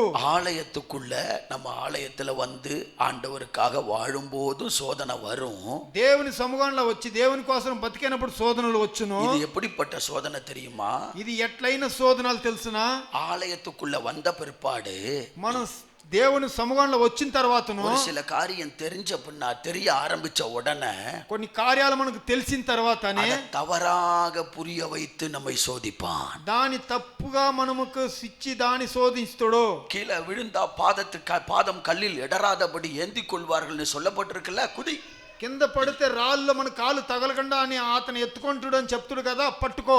ఆమేన్. ఆమేన్. హల్లెలూయా. హల్లెలూయా. அதுக்கு அவர் சொல்றார், பரீட்சை பாராதிருப்பாயாக. పరీక్ష నువ్వు దేవుని చూడకుండా ఉండు. இன்னைக்கு சபைக்குள்ள இருக்கிற நிறைய விசுவாசிகள் தேவனை பரீட்சை பார்க்கிறவர்களாய் மாறிவிட்டார்கள். చర్చిలో కొన్ని విశ్వాసులు దేవుణ్ణే పరీక్ష చూసేవాళ్ళుగా ఉన్నారు. அவருடைய வார்த்தையை தவறாய் புரிந்து கொண்டு பரீட்சை பார்க்கிறது. దేవుని మాటని తప్పుగా తెలుసుకొని దాని పరీక్ష చూసేవాళ్ళుగా ఉన్నారు. ஆண்டவருடைய காரியத்தை தவறான விதத்துல அவர்கள் தங்களுக்கு புரிந்த மாதிரி எடுத்துக்கொண்டு தேவன் என்ன சொன்னாரோ அதை எடுத்துக்கிறதுல தங்களுக்கு புரிஞ்ச மாதிரி எடுத்துக்கிட்டு பரீட்சை பார்க்கிறது. దేవుని కార్యాలు వాక్యాలని తప్పుగా మనము దాన్ని తెలుసుకొని దేవుని మంచి వాక్యాలని మనం విడిచేస్తాము. சாமுவேல் சவுல்ட்ட சொன்னா 7 நாள் மட்டும் காத்துரு. సామువేల్ సౌలు దగ్గర చెప్పాడు 7 దినాలు మాత్రం నువ్వు కాసుకొని ఉండు. 7 நாள் காத்திருந்தான், 7 நாள் முடிய காத்தில்ல. 7 దినాలు కాసుకున్నాడు, అయితే అది ముగించేదాకా కాసుకొనలేదు. அல்லேலூயா. హల్లెలూయా. ஏவாள் ஆதாம் ஆண்டவர் சொன்னார், இந்த பழத்தை புசிக்காத இதை புசிக்கும் நாளில் சாகவே சாவாய். యోవాల్ దగ్గర చెప్తాడు, ఈ పండు నువ్వు తినకూడదు, తింటే ఆ దినములో నువ్వు సచ్చే సస్తువు. தவறா புரிய வைக்கிறான். దాని పిశాసు తప్పుగా ఆయమ్మకు చెప్తాడు, தேவனை போல மாறிடுவ. దీని నువ్వు తింటే దేవుని తర నువ్వు మారిపోతావు. தவறா புரிய வைக்கிறான். తప్పుగా అర్థం చేపిస్తాడు. இதெல்லாம் இப்படி எல்லாம் கர்த்தர் எதிர்பார்த்து சாப்பிட வேண்டாம்னு சொன்னதுல அர்த்தம் என்ன தெரியுமா, அது வேற காரியத்துக்காக. மக்களை சாப்பிடுறதுனால ஒண்ணுமே நடக்காது. తినేదాని కార్యాల్లో ఏమంటే తినేది తప్పు లేదు, నువ్వు తినొచ్చును, అది నీకేం అవదు. பாவம் செய்தா நரகத்துக்கு அப்படிலாம் ஒண்ணுமே கிடையாது. சும்மா டிரான்ஸ்லேஷன் மிஸ்டேக் ஆகும். நரகம்னே ஒண்ணு கிடையாது தெரியுமா. పాపం చేస్తే నరగానికి పోతామని చెప్తారు కదా, అదంతా ఏమీ లేదు, దాంట్లో మాటలు మార్చి చెప్పిండారు. అట్లే கீழே விழுந்தா ஏந்திப்பாங்க, சாக மாட்ட தெரியுமா. కింద పడితే ఎత్తుకుంటారు, సచ్చు సాయి తెలుసునా. நீ நரகத்துக்குலாம் போக மாட்ட தெரியுமா. నువ్వు నరగానికి ఎంత పోవు తెలుసునా. இஷ்டம் போல வாழ. இவங்க அந்த பிரசங்கியார்கள் சும்மா பயமுறுத்துவாங்க, அதெல்லாம் ஒண்ணு நடக்காது தெரியுமா. నీ ఇష్టం ప్రకారం నువ్వు బతుకు, వాళ్ళు ప్రసంగం చేసే వాళ్ళంతా తప్పు చెప్తారు తెలుసునా. பெந்தெகோஸ்து சபைக்கு போனா இப்படிதான் ஒண்ணு மிரட்டிட்டே இருப்பாங்க, அதுக்கு தான் அங்க போக வேண்டாம்ன்றது தெரியுமா. పెంతెకోస్తు చర్చికి పోతుంటే ఇట్లంతా చెప్తారు, దాని వల్ల నువ్వు పోకూడదని తెలుసునా. உனக்கு கண்டிஷன்ஸ் போட்டுக்கிட்டே இருப்பாங்க, నీ కండిషన్లు చెప్తానే ఉంటారు. அல்லேலூயா. హల్లెలూయా. அதெல்லாம் ஒண்ணு நடக்காது. అదంతా ఏం జరగదు. நீ விழுந்துலாம் போக மாட்ட, నువ్వు పడి ఎంత நீ పోవు, நரகத்துக்குலாம் போக மாட்ட, నువ్వు నరగానికి ఎంత పోవు, எப்படினாலும் வாழலாம். ఎట్లా కావాలన్నా బతకచ్చును. எப்படி ட்விஸ்ட் பண்றான் பாருங்க, ఎట్లా దాన్ని మారుస్తాడు చూడండి. இன்னைக்கு சில சொல்றாங்க நரகம் இல்லை. నరకం లేదు. நரகம் என்னது? నరకం అంటే ஆனா வேதம் சொல்லுது பாவத்தின் சம்பளம் மரணம். బైబిల్ చెప్తాయి పాపాని సంబళం అనేది మరణము. மரணம்னா என்ன? సావు అంటే మీ வெளிப்படுத்தல் 20 கடைசி. வெளிப்படுத்தல் 20 கடைசி. ప్రకటనము 20 అధికారము లాస్ట్ వాక్యము சீக்கிரம் படிங்க. வெளிப்படுத்தல் 20 கடைசி. ప్రకటన எழுதப்படாதவன் எவனோ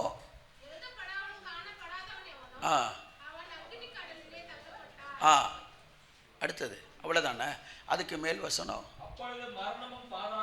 அப்பொழுது மரணமும் பாதாளமும் தள்ளப்பட்டது. இது என்ன? அக்கினி கடலில நரகத்துல தள்ளப்பட்டுச்சு. అగ్ని ఆ సముద్రంలో దొబ్బు పడింది. அதுக்கு பேர் என்ன? దానికి అర్థమేమి? మా పేరు அதுக்கு பேர் என்ன? దాని పేరేమి? இரண்டாம் மரணம். రెండో మరణము. அப்போ அந்த அக்கினி கடலுக்கு நரகத்துக்கு பேர் என்ன? అగ్ని సముద్రానికి పేరు ఏమి? மரணம், సావు. அததான் இங்க சொல்றாரு, பாவத்தின் சம்பளம் மரணம். దానిదా ఇక్కడ చెప్తాడు, పాపాని సంబళం అనేది మరణము. அப்படின்னா என்ன மரணம் இது? అట్లాంటి ఏం సావు ఇది? எல்லாருக்கும் வரக்கூடிய முதல் மரணம் அல்ல, అందరికి వచ్చే ఫస్ట్ మరణం కాదు. பாவம் செய்கிறவர்களுக்கு மட்டும் கிடைக்கக்கூடிய இரண்டாம் மரணம், அதான் நரகம். పాపం చేసే వాళ్ళకి మాత్రం రెండో మరణం అనేది వచ్చేది అదే. அல்லேலூயா. హల్లెలూయా. சாத்தான் ட்விஸ்ட் பண்ணுவான். సైతాన్ దాన్ని మారుస్తాడు, అట్లే మురుకుతాడు. நீ கீழே விழுந்தாலும் சாக மாட்ட, నువ్వు కింద పడితేను సావు. நீ பாவம் செய்தாலும் நரகத்துக்கு போக மாட்ட, నువ్వు పాపం చేస్తేను నరకానికి పోవు. ஆசீர்வாதம் ஒண்ணு கெடாது. నీ ఆశీర్వాదాలు ఏం చెడదు. நல்லா கவனிக்கணும். బాగా గమనించాలా? பாவம் செய்த உடனே பலன் போகாது. పాపం చేసిన తర్వాత తక్షణమే బెలన్ పోదు. விழ ஆரம்பிச்ச சறுக்க ஆரம்பிக்கிற ஆரம்பத்திலேயே எல்லாம் போயிடாது. జరిగే జరుపులనే అన్ని పోదు. ஏவாள் பாவம் செய்தால், యోవాల్ పాపం చేసింది, பழத்தை பறித்து புசித்தாள், పండుని తీసి తినా, நிர்வாணி ஆனாளா? నిర్వాణమైనా? யாரா சிந்திச்சிருக்கீங்களா? நிர்வாணி ஆனாளா? నిర్వాణమైనా? ஆயிருந்தா அவன் உஷாரா இருப்பான்ல. అయ్యింటే అతను హుషారైపోయి ఉంటాడు కదా. உன் மகிமை போயிட்டு வந்திருக்கிற, என்னடி பண்ண? నీ మహిమ పోయి వచ్చేసింది, ఏం చేసావు నువ్వు? உன் மகிமை போச்சு, నీ మహిమ పోయింది, நீ வித்தியாசமா அகோரமா தெரியுற, నువ్వు డిఫరెంట్ గా తెలుస్తావు. ஐயோ అருவருப்பா இருக்கிற, నాకు చూసేదానికి బాలేదు, ఓ ఇక్కడి నుంచి. அவனை காப்பாத்தி இருப்பான்ல, దాన్ని కాపాడించాడు కదా. ஆனா என்ன நடந்திருக்கு? అయితే ఏం జరిగింది? இவ கெட்டு ఇది ఇతన చెడి, இவன் அடுத்தவனை கெடுக்கிற வரைக்கும் பாதிப்பு இருக்காது. వీడు ఇంకొకరిని చెడిపేదాకా వానికి ఏమీ నష్టం రాదు. இவன் அடுத்தவனை கெடுக்கிற வரைக்கும், ఇంకొకరిని చెడిపేదాకా சாத்தான் புடுங்க. ஏன் புடுங்கிறவன் தானே கொஞ்ச நாள் விட்டு வச்சிருப்பான்.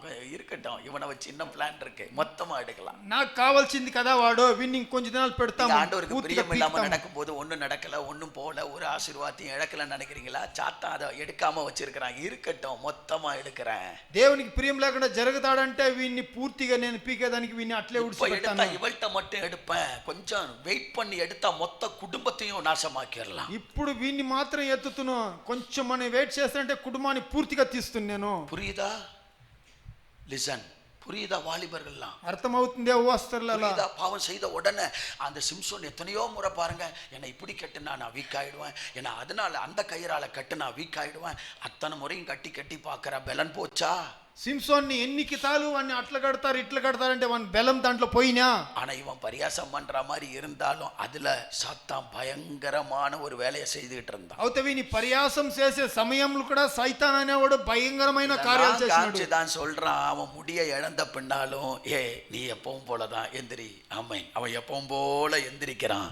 தேவனுடைய பலன் அவனை விட்டு ஒரு நாள் போய் இருந்தது. వాని ఎంట్లికి పోయిన తర్వాత వాని బాగా ఉండవు కదా, లేయి అనేటప్పుడు వాడు బాగా బలంతో లేస్తాడు. అవుతే వాని ఆశీర్వాదం వాని ఉడిసి పోయింది. సాతాన్ ఉడనే எடுக்க மாட்டான் ஆசீர்வாதத்தை. பிசாசு అనేవాడు తక్షణనే తీసుకోడు ఆశీర్వాదాలని.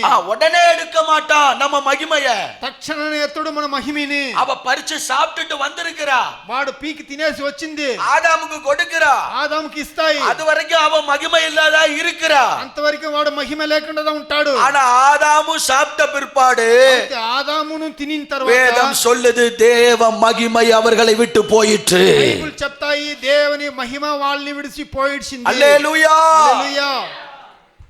அதனால ஏமாத்துறவன் நீ கீழே விழுந்தா ஒன்னும் ஆகாதுன்னு சொல்லுவான், கவனமா இருக்கணும். వాడు ఏమార్చేవాడు, నీ కింద పడిపోతే నీకు ఏం అవదని చెప్తాడు. எனக்கு ஆகுது ஆகல, నాకు అవుతాయి అవలేదు, எனக்கு பாதிப்பு வருது வரல, నాకు నష్టాలు వస్తుందో లేదో, நான் பாதிப்பு வரக்கூடாதுன்னு ஆண்டவர் ஆராதிக்கல, నాకు నష్టాలు రాకూడదని దేవుని ఆరాధించல, ஆண்டவருடைய கட்டளையை மீறிட கூடாதுன்னு அவரை நேசித்து ஆராதிக்கிறேன். கையை தட்டுவோமா? கையை தட்டி கர்த்தரை மகிமைப்படுத்துவோமா? பாதிப்புக்கு பயந்து நாம் ஆராதிக்கிற கூட்டம் இல்ல. அவரை துக்கப்படுத்திட கூடாது, எங்க அப்பாவை வேதனைப்படுத்திட கூடாது, எங்க அப்பாவுக்கு பிரியம் இல்லாத காரியத்தை காரியத்தை பேசிடக்கூடாது, செய்திடக்கூடாது, பார்த்திடக்கூடாது. எங்க அப்பா என் மேல வச்சிருக்கிற அன்புக்கு அபாத்திரமா நான் போய்விடக் கூடாது என்பதற்காக நேசத்துல நான் அவரை ஆராதிக்கிறவன். நான் அற்புதால போயிடக்கூடாదని కాదు నేను ఆరాధించే నా దేశంలో నా దేవుని నేను ఆరాధిస్తాను. அல்லேலூயா, హల్లెలూయా. மூணாவது பாருங்க, మూడోది చూడండి, ஆலயத்துக்கு கொண்டு வந்தான், దేవుని సముగానికి తీసుకొని వస్తాడు. அடுத்து பாருங்க யார சோதிக்கிறான். 8ஆம் வசனம், ఎనిమిదో వచనము, மறுபடியும் பிசாசு அவரை உயர்ந்த மலையின் மேல் கொண்டு போனான். మళ్ళా పిశాసు పెరుగైన కొండ మీద తీసుకొని పోతాడు. மலைக்கு மேல உச்சிக்கு கொண்டு போயிட்டான். పెద్ద అడవి కొండ పైన ఉచ్చికి తీసుకొని పోతాడు. ஸ்பிரிச்சுவல்ல உச்சியில இருக்கிறோம் நினைச்சா, పిచ్ వల్ల మనం హై లెవెల్లో ఉంటామని తెలిస్తే அவங்க தான் ரொம்ப கவனமா இருக்கணும். వాళ్ళదా గవనంగా నిండా గవనంగా ఉండాలా. ஸ்பிரிச்சுவல்ல வளர்ந்துட்டோம் ஒண்ணுமே நடக்காது அப்படி எல்லாம் கிடையாது. పిచ్ వల్ల నేను బాగా పెరిగిపోతాని నాకేం అవదని తెలిసేదండి. இருந்து போன நிறைய பேர் ஆவிக்குரிய நிலைமையில உன்னதத்துல இருந்தவங்க தான். పడిపోయిన వాళ్ళు ఉన్నదములో ఉన్న ఆత్మకుரிய జీవితంలో వాళ్ళు ఉండింది. பிரண்ணாம் அப்படின்ற ஒரு ஊழியக்காரரை பத்தி கேள்விப்பட்டிருக்கிறேன். బ్రహ్నాం అనే ఒక సేవకుని గురించి మేము பயங்கரமான அற்புதங்கள் அடையாளங்களை செய்தவர், భయంకరమైన అద్భుతాలని గుర్తులు தேவனால் చేసినాడు. பயன்படுத்தப்பட்ட வல்லமையான பாத்திரம், దేవుని గురించి ఉపయోగపడిన వల్లమైన పాత్రము. கடைசியில விழுந்தார், కొనీలో పడిపోయాడు. நானே கிறிஸ்து, నేనే క్రీస్తు. இப்ப பிரண்ணாம இயேசுவா நினைச்சுக்கிட்டு அவர்தான் தேவகுமாரன்னு பாடி ஆராதிக்கிறவங்களாம் இருக்கிறாங்க உலகத்துல. ప్రణమే యేసు క్రీస్తు అని తెలుసుకొని లోకములో అతన్ని ఆరాధించుకునే వాళ్ళు ఉండారు.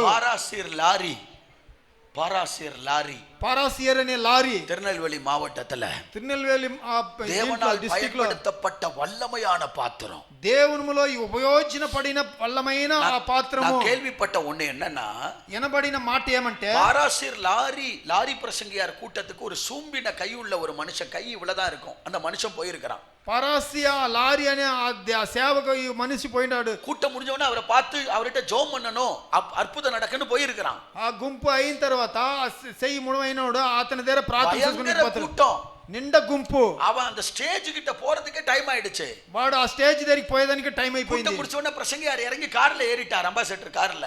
ఆ గుంపు జరిగిన తర్వాత అతను ఎక్కిపోయాడు. கிட்ட நெருங்கி போறான், எப்படியாவது ஜெபம் பண்ணிக்கணும்ட்டு. అతను దగ్గరికి పోతాడు, ఎట్లయినా ఇతని దగ్గర ప్రైర్ చేసుకోవాలి. కారు మెల్ల స్టార్ట్ ఆయితే, కారు స్టార్ట్ అయింది, కారు మూవ్ ఆయితే, కారు మూవ్ అయింది. కారు పోదని ఓడిపోయి కారు తొట్టానా, కారు పోయిందని కారుని ముట్టాడంట. కారు తొట్ట ఉన్న కై వளந்துச்சான். కారుని ముట్టిన దగ్గరనే చెయ్యి పెరిగిపోయింది. வேற எங்கேயா சொல்லி இருக்கலாம்ல, காரை தொட்ட உடனே கை வளர்ந்துச்சாங்க. ఆ కారుని ముట్టిందనే நடந்த சம்பவங்க. கர்த்தர் தம்மை அப்படி அவர்கள் மூலமாய் வெளிப்படுத்தினார். దేవుడు ఆతర తన ముఖాంతరంగా బయటపడతాడు. மலைக்கு மேல இருந்தவங்க, కొండ మీదగా ఉండినోడు. டிபிஎம் ஸ்தாபனத்துல టిపిఎం స్థాపనములో ஒரு தலைமை போதகர் இருந்தார். ஒரு ஹெட் போதகர் అతను ఉన్నాడు, సేవరు. அவர் பேரு பாஸ்டர் ஆல்வின். అతని పేరు ఆల్విన్ అనేసి. அவர் என்ன பண்ணுவாரு, அவருக்கு உடம்பெல்லாம் கொஞ்சம் எரிச்சலா இருக்குமா. అతను ఒళ్ళంతా కొంచెం మండునంట. அதனால அவருக்கு ஒரு தொட்டி, பாத்ரூம்ல ஒரு தொட்டி கட்டி, அந்த தொட்டி ஃபுல்லா தண்ணி நிரப்பி தண்ணிக்குள்ளதான் ரொம்ப நேரம் உட்கார்ந்து இருப்பார். బాత్రూమ్ లో ఒక తొట్టి కట్టి దాన్ని నీళ్ళలో నింపి దాంట్లో అతను కూకొని ఉంటాడంట. தொட்டில இருந்து வெளியே எழும்பி வந்த உடனே ఆ తొట్టిలోంచి బయట వచ్చిందనే தொட்டில இருக்கிற தண்ணிய பிடுங்கி விடுவாங்களாம். ఆ తొట్టిలోంచి ఆ నీళ్ళని పెరికి కుడుస్తారంట. அந்த தண்ணி வெளியில அப்படியே போகுமா, ఆ నీళ్ళు అట్లే బయట పోనంట. அந்த தண்ணிய வாட்டர் பாட்டில்ல பிடிச்சிட்டு போறதுக்கு கியூல நிப்பாங்களாம். ఆ నీళ్ళని వాటర్ బాటిల్లో పట్టుకొని పోయేదానికి క్యూలో నిలుస్తారంట. தண்ணிய வாட்டர் பாட்டில்ல பிடிச்சிட்டு போய் வியாதியஸ்தருக்கு குடிக்க கொடுப்பாங்களாம், மேல தெளிப்பாங்களாம். பிசாசு பிடிச்சவங்களுக்கு எல்லாம் ஹீல் ஆகுமா, அற்புதம் நடக்குமா. ఆ నీళ్ళు పిశాసు పట్టిన వాళ్ళకి, వ్యాధిస్తులకి ఆ నీళ్ళు ఎత్తుకొని పోయి ఇస్తే అంత హీలింగ్, అంత సీలింగ్ అయింది. ஆனா விழுந்து போனாங்க, పడిపోయాడు. மலைக்கு மேல இருந்தவங்க, కొండ పైకి ఉన్నోళ్ళు விழுந்து போனாங்க, పడిపోయిండారు. விழுந்து போய் விட்டார்கள் என்று அற்பமாய் பேசல, పడిపోయారనేసి అర్పంగా మాట్లాడలేదు. அவங்க கடைசி நொடி பொழுது எப்படி அவங்களுக்கு ஆண்டவருக்கு இடையில என்ன ரிலேஷன்ஷிப் இருந்துச்சு நமக்கு தெரியல. కొనే సమయంలో దేవునికి అతనికి ఆ రిలేషన్షిప్ ఎట్లా ఉన్నది. ஆனா லோத்தின் மனைவியை நினைத்துக் கொள்ளுங்கள் என்று அடையாளமாய் ஆண்டவர் சொன்னது போல நம்ம புரிதலுக்காக சில காரியத்தை சொல்றேன். లోతు భార్యని తలుసుకోండా అని దేవుడు చెప్పిండే కార్యం ఏమని మనం అర్థం చేసుకుంటే తెలుసు. ஏன் இவங்க எல்லாம் விழுந்தாங்க தெரியுமா? యాల వాళ్ళు పడిపోయా తెలుసునా? மலைக்கு மேல கொண்டு போயிட்டு ఆ కొండ పైకి తీసుకొని పోయి சாத்தான் சொல்றான், పిశాసు చెప్తాడు, ஆராதனை காரியத்துல குழப்பத்தை உண்டாக்குறான். ఆరాధన సమయంలో వాళ్ళకి కష్టాలు పెడతాడు. நீ என்ன பணிந்து கொண்டால் எல்லாத்தையும் தருவேன், నువ్వు నన్ను నమస్కరించుకుంటే నీకు అన్ని నేను ஏய், ఇస్తాను. இவ்வளவு ஜெபிக்கிற, నేను ఇంత ప్రార్థిస్తాను, இவ்வளவு மேன்மையா இருக்கிற, ఇంత బాగుండాను, இவ்வளவு பயன்படுற, ఇంత ఉపయోగిస్తారు. கஷ்டப்பட்டு தானே இருக்கிற. నువ్వు కష్టాలు పనుకుంటానే ఉండవు. உனக்கு என்ன இருக்கு? నీకు ఏముండాయి? ஒரு ఆలయం கட்டுறதுக்கு சொந்த இடம் வாங்க முடியல, ఒక సభ కట్టేదానికి సొంత జగ తీన్ కాలేదు, ஒரு சொந்தமா ஒரு சர்ச்சு கூட கட்ட முடியல, సొంతగా ఒక చర్చి కూడా కట్టను కాలేదు, ஒரு கூட்டம் நடத்தணும்னால அடுத்தவங்க கையை எதிர்பார்க்கிற அளவுக்கு இருக்கிற.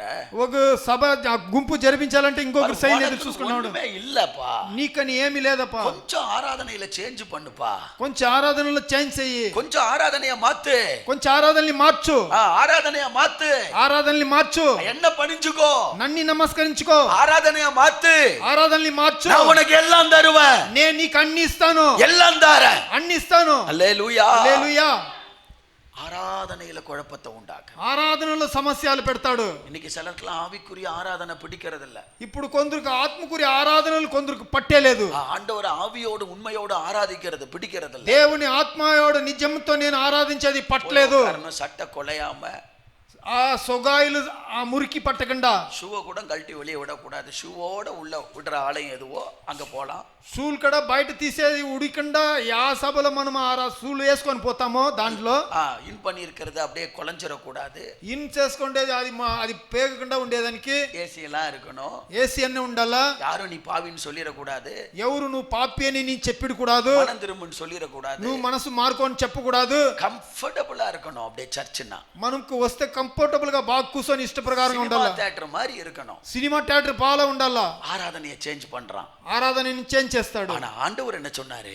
అవుతే దేవుడు ఏం చెప్పాడు? ஆவியோடும் உண்மையோடும் பிதாவை தொழுது கொள்ளும் காலம் வரும். ఆత్మతో నిజంతో దేవుణ్ణి ఆరాధించుకునే కాలాలు ஒரு వచ్చును. ஆராதனையில ஆவி நிறைவு இருக்கணும், உண்மை இருக்கணும். ஆமென். ஒரு ஆராதனைனா நம்ம ஆவியில நிரம்புற ஆராதனையா இருக்கணும். எம்டியா வந்தாலும் நம்மை நிரப்புகிற ஆராதனையா இருக்கணும். ఖాళీ అయిన పాత్రగా మనం వస్తేనో దాన్ని నింపే உண்மை ఆరాధన இல்லாம ఉండాలా. உள்ள வந்தாலும் நம்மை உண்மை உள்ளவர்களாய் மாற்றக்கூடிய, வாழ்க்கையை மாற்றக்கூடிய ஆராதனையா இருக்கணும். అబద్ధంగా మనం లోపల వస్తాను, నిజమైనోడుగా ఉండే ఆరాధనలుగా మనల్ని బయట పంపాలా. அல்லேலூயா. హల్లెలూయా. புரியுதா? అర్థమవుతుందా? హల్లెలూయా. பலவீனத்தோட உள்ள வருவோம், బలవీనంతో లోపల వస్తాము, உண்மை இல்லாம உள்ள வருவோம். నిజం లేకుండా లోపల వస్తాము. ஆனா உள்ள வந்த பிற்பாடு நம்முடைய ஆராதனை உண்மை உள்ள ஆராதனை. అయితే లోపల వచ్చిందనే మన ఆరాధనలు నిజమైందిగా అవును. நம்ம உடைஞ்சு தாழ்த்தி சுத்திகரித்து தேவனோட ஒப்புரவாகி தேவனோடு ఐక్యమాకக்கூடிய ఆరాధనయా. మనము పగిలి మనము తగ్గి దేవుణ్ణి కన్నీరుతో ఆరాధించినప్పుడు దేవుడు మనల్ని పగలాసి బాగా చేపిస్తాడు. அல்ல சிரிச்சிட்டு வெளியே போறதுனால என்ன, இங்க சிரிச்சிட்டு அங்க போய் அழுதிங்கன்னா, ఇక్కడ నవ్వుకొని బయట పోయి ఏడుస్తే, இங்க அழுதுட்டு ఇక్కడ ఏడ్చుకొని வெளியில அந்த வாரம் 6 நாள் சிரிச்சுக்கிட்டு இருந்தா எப்படி இருக்கும்? బయటలో 6 దినాల్లో మనం నవ్వుకొని ఉంటే ఎట్లా ఉన్నాం? அதான் சங்கீதத்துல படிச்சோம், இங்க கண்ணீரோட விதைக்கிறவன் ఇక్కడ కన్నీర్లు ఉడిచేవాడు அங்க கம்பீரத்தோட அறுப்பான். అక్కడ గంభీరంతో కోస్తుడు. ஆலய பிரகாரங்களில் நாட்டப்பட்டிருக்கிறவன், ஆலயத்தில் நாட்டப்பட்டிருக்கிறவன் దేవుని సముఖంలో నట్టినోడు பிரகாரங்களில் செழித்திருப்பான். ప్రకారములో బాగా పచ్చగా ఉంటాడు. உள்ள உடைக்கப்பட்டா வெளியில கட்டப்படுவீங்க. లోపల పగలేసుకుంటే బయట మనం ஆராதனை உங்களை உடைச்சு அழ வச்சா வெளியில அந்த ஆராதனை உங்களை வாரம் 6 நாளும் மற்ற நாட்கள்ல உங்களை கலிகூற வைக்கும். ఆరాధనలో మిమ్మల్ని పగలాసి మీ కన్నీర్లు ఉడిస్తే బాకి 6 దినాలు బయట మిమ్మల్ని సంతోషంగా మీరు బాగా ఉంటారని చెప్తాడు దేవుడు. హల్లెలూయా. హల్లెలూయా. ஆராதனையில கவனமா இருக்கணும். ఆరాధనలో మనం గమనంగా ఉండాలా. Praise God. அடுத்து எப்படி இந்த சோதனையை வெல்றதுக்கு ஜெயிக்கிறதுக்கு வழி என்ன? ఎట్లా ఈ శోధనల్ని జయించేదానికి దారిలేమి? ஒன்னே ஒண்ணுதாங்க, ఒకటే ఒకటిదా. Simple condition. సింపుల్ గా మాట. ஆண்டவர் இந்த 3 சோதனையில என்ன பண்றாரு தெரியுமா? దేవుడు ఈ 3 శోధనల్లో ఏం చేస్తాడు తెలుసా? வசனம் 4ல 4వ వచనములో எழுதி இருக்கிறதே రాసి ఉండాయి కదా. வசனம் 6ல వాక్యం 6లో கடைசியில பாருங்க, எழுதி இருக்கிறதே, எழுதி இருக்கிறது. కొనలో చెప్తాయి రాసి ఉండాయి. வசனம் 10ல వచనం 10లో எழுதி இருக்கிறதே రాసి ఉండాయి. அப்ப 3 இடத்துலயும் எதை வச்சு ஜெயிக்கிறாரு? 3 జాగాలను ఏంటిని పెట్టి జయిస్తాడు? நமக்காக உனக்காக எழுதப்பட்ட வசனத்தை வைத்து ஜெயித்தார். నీ కోసము మన కోసము పెట్టిన வசனம் தான் ஜெயிக்கும். வசனம் ஜெயிக்கும். వసనం దా జయించును. வசனம் ஜெபிக்க வைக்கும். ఆ దేవుని మాట வசனம் பரிசுத்தமாக்கும். వసనం పరిశుద్ధమవును. வசனம் உயிர்ப்பிக்கும். వసనం భయం வசனம் உருவாக்கும். వసనం మనల్ని లేపును. வசனம் ஜெயிக்க வைக்கும். వసనం మనల్ని జయించి పెట్టును. எழுதி இருக்கிறதே, అక్కడ రాసి ఉండాయే. இன்னைக்கு நம்ம சாத்தான் நம்ம கிட்ட வந்தா, ఇప్పుడు మన సైతాన్ మన దగ్గర వస్తే கீழே குதி, ஒண்ணும் ஆகாது. కింద దుమ్కి ఏమవదు. அப்படியா? అవునా? சரி சரி. సరే అయ్యా. ஏன் தெரியுமா? ఎలాంటే எழுதி இருக்கிறது என்னன்னு நமக்கு தெரியல. ఇక్కడ బైబిల్లో రాసిండేది ఏమని మనకు తెలీదు. என்ன குறித்து என்ன எழுத போட்டிருக்குன்னே நமக்கு புரியல. నన్ని గురించి దీంట్లో ఏం రాసిండాయని తెలీదు. బైబిల్ யாருக்கோ எழுதப்பட்டது, தாவீதை பத்தி ஆபிரகாமை பத்தி எழுதப்பட்டது. బైబిల్ ఎవరికో రాసిండాయంటే ఆబ్రహాంకు వేరే ఇంకొకరికో. மத்தேயு 1:1 எப்படி படிக்கிறோம்? మత్తేయు 1:1 చదువుతాము. இந்த ஒரு வசனத்தை படிச்சு ஒரு பிராமின் ரட்சிக்கப்பட்டாராம். ఈ ఒక వచనం చదివి బ్రాహ్మణర్ గా ఉండేవాడు రక్షింపులో என்ன வசனம் ఉన్నాడు. தெரியுமா? ఏం వచనం అంటే படிங்க.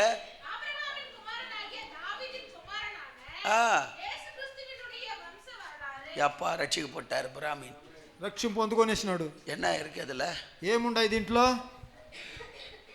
ஐயா, எங்க நாங்க நிறைய வேதம் சொல்றோம், మనం జాస్తి బైబిల్ చెప్తాము, எந்த வேதத்திலயும் வரலாறு இல்லையா? యా దీంట్లోనూ హిస్టరీ లేదు కదా. வரலாறு இருக்கிற ஒரே வேதாகமும் பரிசுத்த வேதாகமும் மட்டும்தான். ఒకే దేవుని బైబిల్ வம்ச வரலாறு. వంశ వరలారు யார பத்தியோ எழுதி இருக்கிறாரு. எதுக்கு?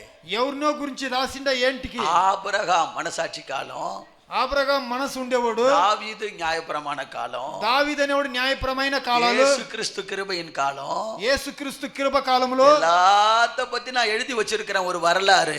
అన్నిటి గురించి నేను రాసి పెట్టాను. இந்த வரலாற நீ படிச்சா ఈ హిస్టరీ నువ్వు உன் చదివితే வாழ்க்கை ஒரு வரலாறா மாறும். జీవితం ఒక హిస్టరీగా మారు. நீ ஒரு வரலாறா மாறுவ. నువ్వు ఒక హిస్టరీగా మారుతావు. அல்லேலூயா. హల్లెలూయా.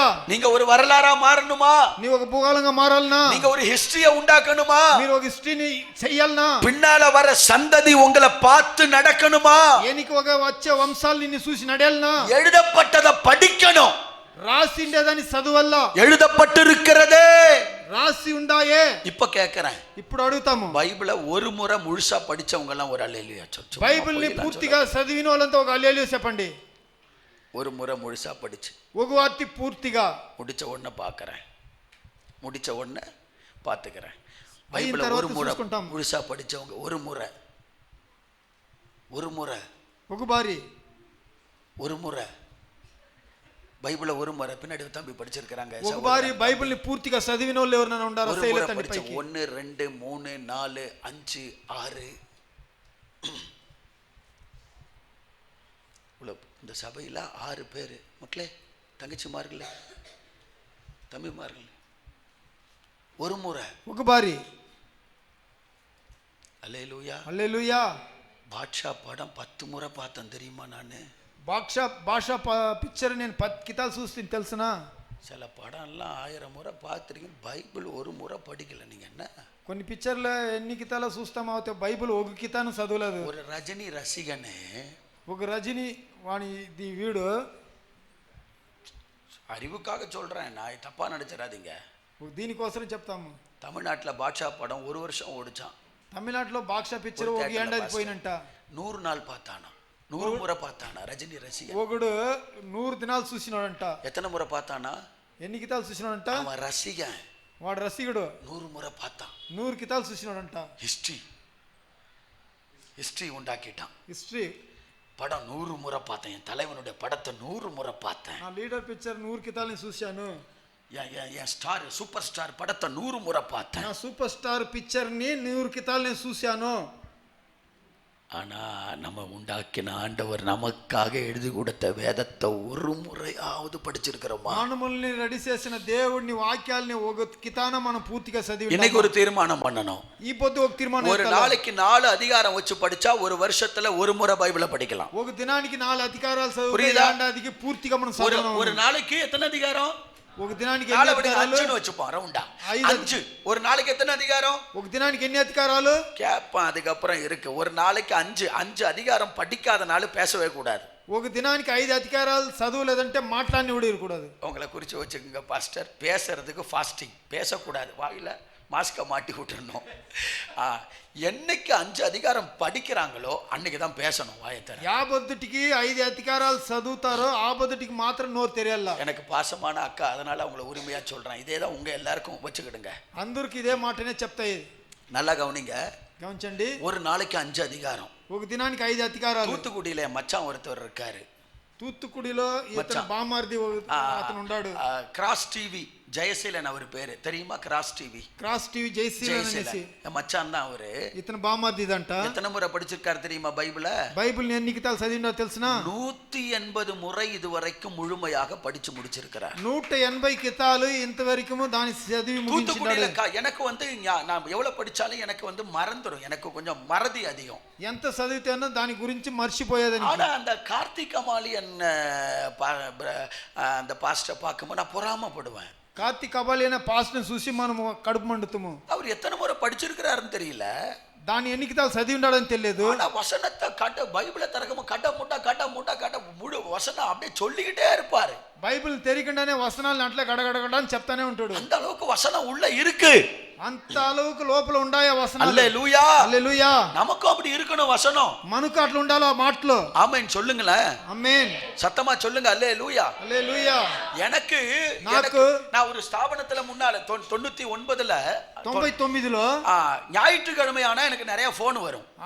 ఆదివారం అంటే ఎన్నో కితాలు ఫోన్లు వచ్చును. நான் இருந்த ஸ்தாபனத்துல ఉండే కంపెనీలో பெரிய பாஸ்டர்ஸ் எல்லாம் போன் பண்ணுவாங்க. పెద్ద పాస్టర్స్ అంతా ఫోన్లు చేస్తాడు. டேவிட் இந்த வசனம் எங்கடா இருக்கு? డేవిడ్ ఈ వసనం ఎక్కడ ఉన్నాయి? அப்ப இந்த మొబైల్ கிடையாது. అప్పుడు మొబైల్ లేదు. டக்குன்னு வசனம் கண்டுபிடிக்க முடியாது. టక్కని వసనాలు కట్టబెట్టేదానికి చౌపు కలర్లో ஒரு பெரிய புக் கன்கடன்ஸ் என்ன பாஸ்டர், அதை போட்டு தேடிக்கிட்டு இருக்கணும். రెడ్ కలర్ లో పెద్ద బైబిల్ ఉన్ను. கூட்டத்துக்கு டைம் ஆயிடும், தேடுறதுக்கு நேரம் இருக்காது. ఎతికేదానికి టైం ఉండదు. எனக்கு ஃபோன் வரும். ఫోన్ వచ్చును. இந்த వசனம் எங்கடா இருக்கு? ఈ వసనం ఎక్కడ ఉన్నాయి అని நான் உடனே சொல்லுவேன். తక్షణం చెప్తాను. எனக்கு அவங்க வச்ச பேர் என்ன தெரியுமா? పెట్టింది పేరు ఏమంటే டேவிட் ஒரு கன்கடன்ஸ்னு வச்சாங்க பேர். எனக்கு பேர் கன்கடன்ஸ்.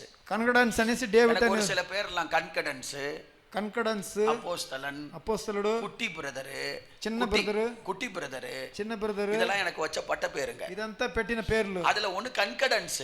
దాంట్లో ఒకటి చూపించేది. ராத்திரியும் பகலும் மேலேயே கிடக்கும். రాత్రి పగలు పైన పడిను. மேல புடிச்சுக்கிட்டே தூங்குவேன். పైన పెట్టుకునే చదువుతాను. பக்கத்துல வச்சுக்கிட்டே இருப்பேன் எங்க போனாலும். పక్కల పెట్టుకునే ఉండి ఎక్కడ పోతాను. எந்திரிச்சு கண்ணு முழிப்பு வந்துச்சுன்னா எந்திரிச்சு படிக்க ஆரம்பிச்சிருவேன். కళ్ళు తెరిసిందనే చదువుతురు. ஒரு அதிகாரம் 5 அதிகாரம் அப்படி எல்லாம் படிக்க மாட்டேன். ఒక అధికారం 2 అధికారం కాదు. 1 சாமுவேல் ஃபுல்லா படிச்சு முடிச்சிருவேன். చదివితే 1 సాముయేల్ పూర్తిగా చదువుతాను. 2 సామువేల్ ఫుల్లా. 2 సాముయేల్ పూర్తిగా చదువుతాను. సంగీతం ఫుல்லா படிச்சுக்கிட்டே இருப்பேன். సంకీర్తనాలు అంటే పూర్తిగా చదువుతానే ఉంటాము. హల్లెలూయా హల్లెలూయా. நீங்க பைபிளை படிச்சு பாருங்க. బైబిల్ చదివి చూడండి. ஆரம்ப பழகுற வரைக்கும் உங்களுக்கு கொஞ்சம் போரிங்கா இருக்கும். దాన్ని ఆరంభించేటప్పుడు కొంచెం బోర్గా ఉంటుంది. பழகிட்டீங்கன்னா இன்ட்ரஸ்டிங்கா இருக்கும். చదివి అభ్యాసం పనుకుంటే ఇంట్రెస్ట్ గా ఉంటుంది. படிக்க இங்க அப்படியே பிளாஸ்ட் ஆகும். இங்க எல்லாம் வெளிப்பா, இங்க எல்லாம் மடக்கன்னு அப்படியே ஓபன் ஆயிட்டே இருக்கும். దాని చదువును మన లోపల అన్ని బయట పడతానే ఉన్నాయి. நிறைய காரியம் புரியுற மாதிரி இருக்கும். అన్ని కార్యాలు అర్థమయ్యే తర ఉన్ను. வானம் திறக்கப்பட்டு இருக்கும். ఆకాశము తెరిచే మాదిరి ఉంది. எப்பெல்லாம் திறக்கறியோ அப்பெல்லாம் அங்க ஓபன் டோர் ஓபன் ஆகும். నువ్వు ఎక్కడప్పుడంతా ఇక్కడ తెరుస్తావో అక్కడంతా పైన నీకు డోర్లు ఓపెన్ అవును. நான் சொல்றது புரியுதா? చెప్పేది అర్థమవుతుందా? பைபிளை இப்படி திறந்தீங்கன்னா, బైబిల్ ఇట్లా తెరుస్తామంటే அதுக்கு வீட்ல திறந்து வச்சுக்கிட்டு வேடிக்கை பார்க்காதீங்க. దానికోసం బైబిల్ తెరిచి పెట్టేసి చూస్తా ఉండదండి. திறந்தீங்கன்னா விருப்பத்தோட చదివేదానికి ఇష్టపడి பரலோக கதவுகள், பண்டகசால கதவுகள் உங்களுக்காக திறக்கப்படும். పరలోక తలుపులు, పండగశాల తలుపులంతా మీకు తెరిసిపడును. ஒரு வருஷத்துல பைபிள் படிக்கணும்னா எத்தனை அதிகாரம் படிக்கணும் ஒரு நாளைக்கு தம்பி? ఒక ఏడాదికి బైబిల్ చదవాలంటే ఎన్ని అధికారాలు చదవాలా? படிப்பீங்களா? வரலையா சீக்கிரம்? உடனே ஃபிங்கர் டிப்ல வரணும், யோசிச்சுலாம் வரக்கூடாது. தங்கச்சி படிப்பீங்களா? அந்த வந்துடுச்சு. படிச்சிருவீங்களா? ஒரு நாளைக்கு எத்தனை அதிகாரம்? ఒక నాటికి ఎన్ని అధికారాలు? ஒரு நாளைக்கு 15 அதிகாரம் படிச்சா 3 முறை படிக்கலாம். ఒక నాటికి 15 అధికారాలు చదివితే ఏడాదికి 3 కితాలు చదవచ్చు. 10 அதிகாரம் படிச்சா ஒரு வருஷத்துல బైబిளை 2 முறை படிக்கலாம். ఒక నాటికి 10 అధికారాలు చదివితే ఏడాదిలో 2 படிச்ச வசனம் உள்ள எழுதப்பட்டிருக்கிறது. చదివి లోపల రాసపడింది. இதுல ஒரு ரகசியம் இருக்கு. దీంట్లో ఒక సీక్రెట్ ఉంది. எழுதப்பட்டிருக்கிறது என்று சொல்லும்போது இப்படி ஒரு பைபிள் இல்ல. రాసి పడిండేదే అని చెప్పినప్పుడు ఇట్లా ఒక బైబిల్ ఉండిండేది. எல்லார் అప్పుడు கையில இந்த பைபிள் இருந்துச்சா? అప్పుడు యేసు దగ్గర బైబిల్ ఉన్నా, எல்லார் கையிலயும் இருந்துச்சா? అందరు శైలి ఉన్నా, தேவாலயத்துல இருக்கும் தோரா, దేవాలయంలో ఒకటి ఉన్ను, அத கொண்டு வந்து வச்சு படிப்பாங்க. దాన్ని ఎత్తుకొచ్చి పెట్టి చదువుతురు. எல்லார் கையிலயும் இருக்காது, అందరు శైలి ఉండదు. ஆனா எழுதப்பட்டிருக்கிறதே. అయితే రాసి పడిందే. அதோட இன்னொரு அர்த்தம் என்ன தெரியுமா? దాని ఇంకొక అర్థము, தோரா எங்கேயோ இருக்கு, తోరా ఎక్కడనే ఉన్నాయి, ஆனா எழுதப்பட்டது என் இருதயத்துல எழுதப்பட்டது. అయితే రాసిండేది నా హృదయంలో என்னைக்கு రాసిందే. பேப்பர்ல இருக்கிற வசனம் உன் இருதயத்துக்குள்ள வருதோ அன்னைக்கு உன்னை பார்த்தா சாத்தான் நடுங்குவான். ఎప్పుడు బైబిల్లో రాసి పడిన వచనాలు నీ హృదయంలో రాసిండాయో అప్పుడు సైతాన్ అనేవాడు భయపడుతుంది. அல்லேலூயா. హల్లెలూయా. எழுதப்பட்டிருக்கிறதே. రాసి ఉండాయే. அப்ப వசனத்தை சொல்லும் போதுதான் சாத்தான் பயப்படுவான். అప్పుడు వచనాన్ని చెప్పినప్పుడు దా పిశాసు భయపడుతుడు. அப்ப இந்த வசன சாத்தானை ஜெயிக்க வழி என்ன? ఈ పిశాసుని జయించే దారి ఏమి? ஒண்ணு வசனத்தை படிக்கணும், ఒకటి దేవుని వాక్యాన్ని చదవాలా, இரண்டாவது வசனத்தை விசுவாசிக்கணும். రెండోది ఆ మాటని విశ్వాసించాలా. வசனத்தை படிக்கும்போது ஒரு விசுவாசம் என்ன தெரியுமா? ఈ వాక్యాన్ని చదివినప్పుడు విశ్వాసం ఏం తెలుసు? எல்லா இடத்துலயும் இயேசு என்ன சொல்றாரு பாருங்க. అన్ని జాగాలో యేసు ఏం చెప్తాడు చూడండి. அங்க ஒரு நல்ல ஆழமேறிய சாத்தான கலங்க வைக்கிற, அப்படியே அவனை திகைக்க வைக்கிற ஒரு வார்த்தை என்ன தெரியுமா? పిశాసుని అదిరించే మాట ఏం తెలుసు? படிச்சப்போ எனக்கு பயங்கரமா இருந்துச்சு. பாருங்களேன் 7வது வசனத்தை பாருங்களேன். எல்லா இடத்துலயும் இதை சொல்றாரு. எக்ஸாம்பிளுக்கு 7 பாருங்க. அதற்கு இயேசு, దానికి యేసు, உன் தேவனாகிய கர்த்தரை பரீட்சை నీ பாராதிருப்பாயாக. దేవుడైనా దేవుణ్ణి నువ్వు పరీక్ష చూడొద్దు. யார் தேவனாகிய கர்த்தர்? ఎవరు దేవుడైనా దేవుడు యెహోవా. என் தேவனாகிய கர்த்தர் இல்ல, నా దేవుడైన యెహోవా కాదు, உன் தேவனாகிய கர்த்தர். నీ దేవుడైన அப்ப యెహోవా. என்ன அர்த்தம்? అప్పుడు ఏం అర్థం? உனக்கும் அவர்தான் தேவன், నీకు అతనే దేవుడు, அவருக்கு முன்னால நீ ஒண்ணு இல்லாதவன். అతనికి ముందు வசனம் படிக்க படிக்க ஒரு விசுவாசம் வரும். என்ன தெரியுமா? உலகத்தில் இருக்கிறவனை பார்க்கிலும் எனக்குள் இருக்கிறவர் பெரியவர். உன் தேவனாகிய கர்த்தர் உன்னை விட என் தேவன் பெரியவர். వసనం చదువును లోకములో ఉండేవాని కన్నా నా దేవుడు పెద్దవాడు.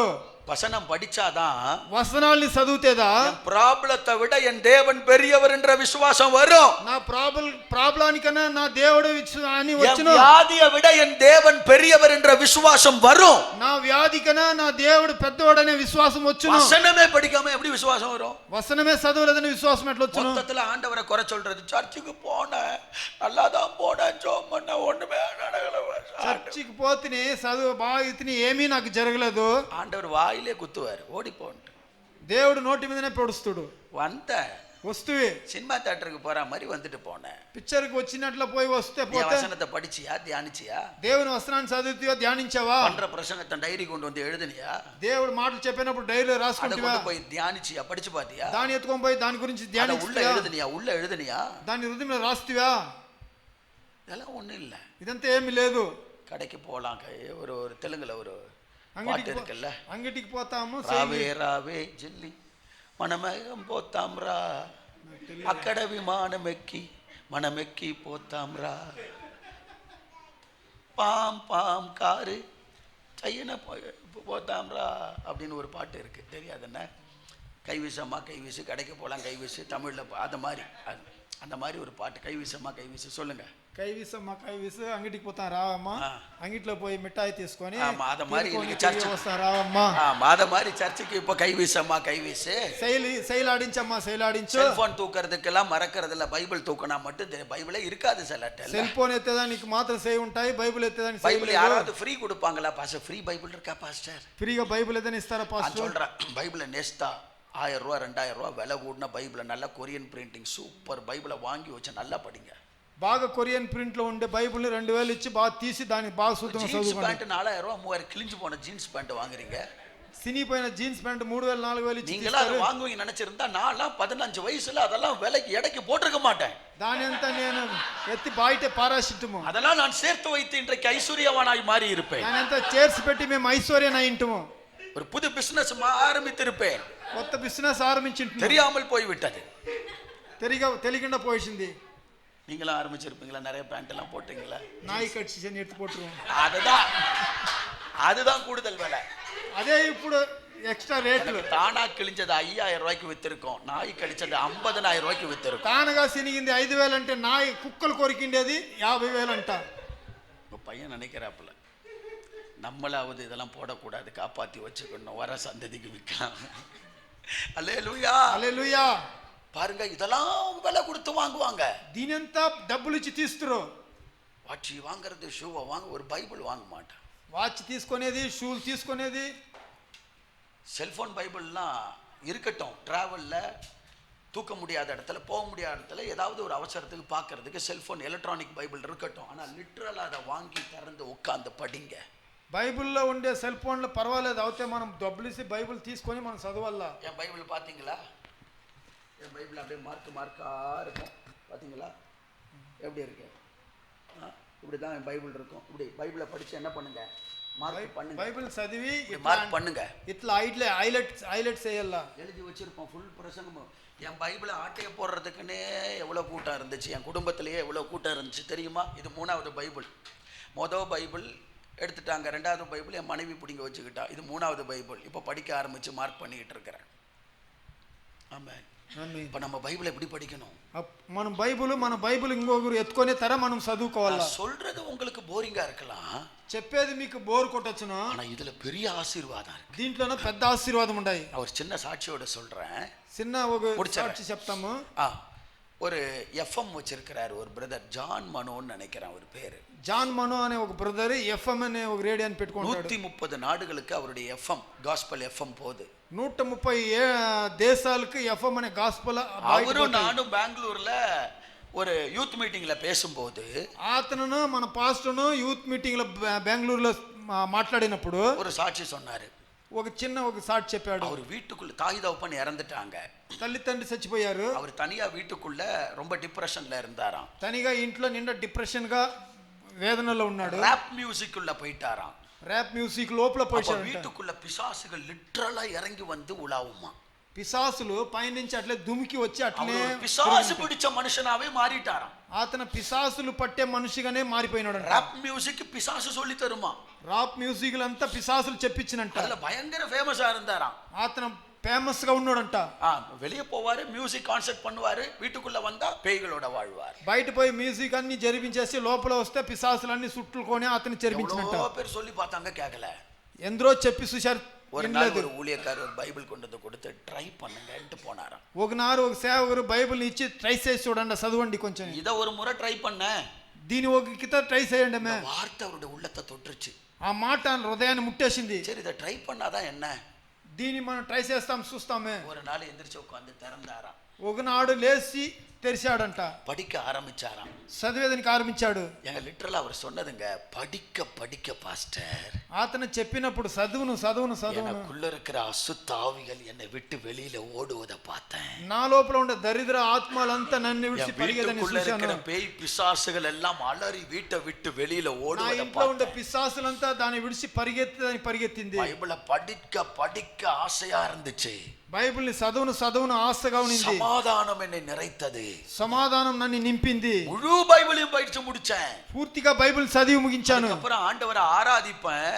దాని తర్వాత దేవుని ஆராதிச்சா எப்போ ராப் மியூசிக் போடும்போது பேய் வந்து இறங்குச்சோ என் வீட்டுல, அதே மாதிரி கர்த்தருடைய வார்த்தையை படித்து ஆராதிக்கும் போது லிட்டரலா என் வீட்டுக்குள்ள தேவ தூதர்கள் இறங்கி வந்து அப்படியே உலாவி கொண்டிருப்பார்கள். இப்ப நான் அப்படிதான் வாழ்ந்துகிட்டு இருக்கிறேன்னு சொன்னாரு. హల్లెలూయా.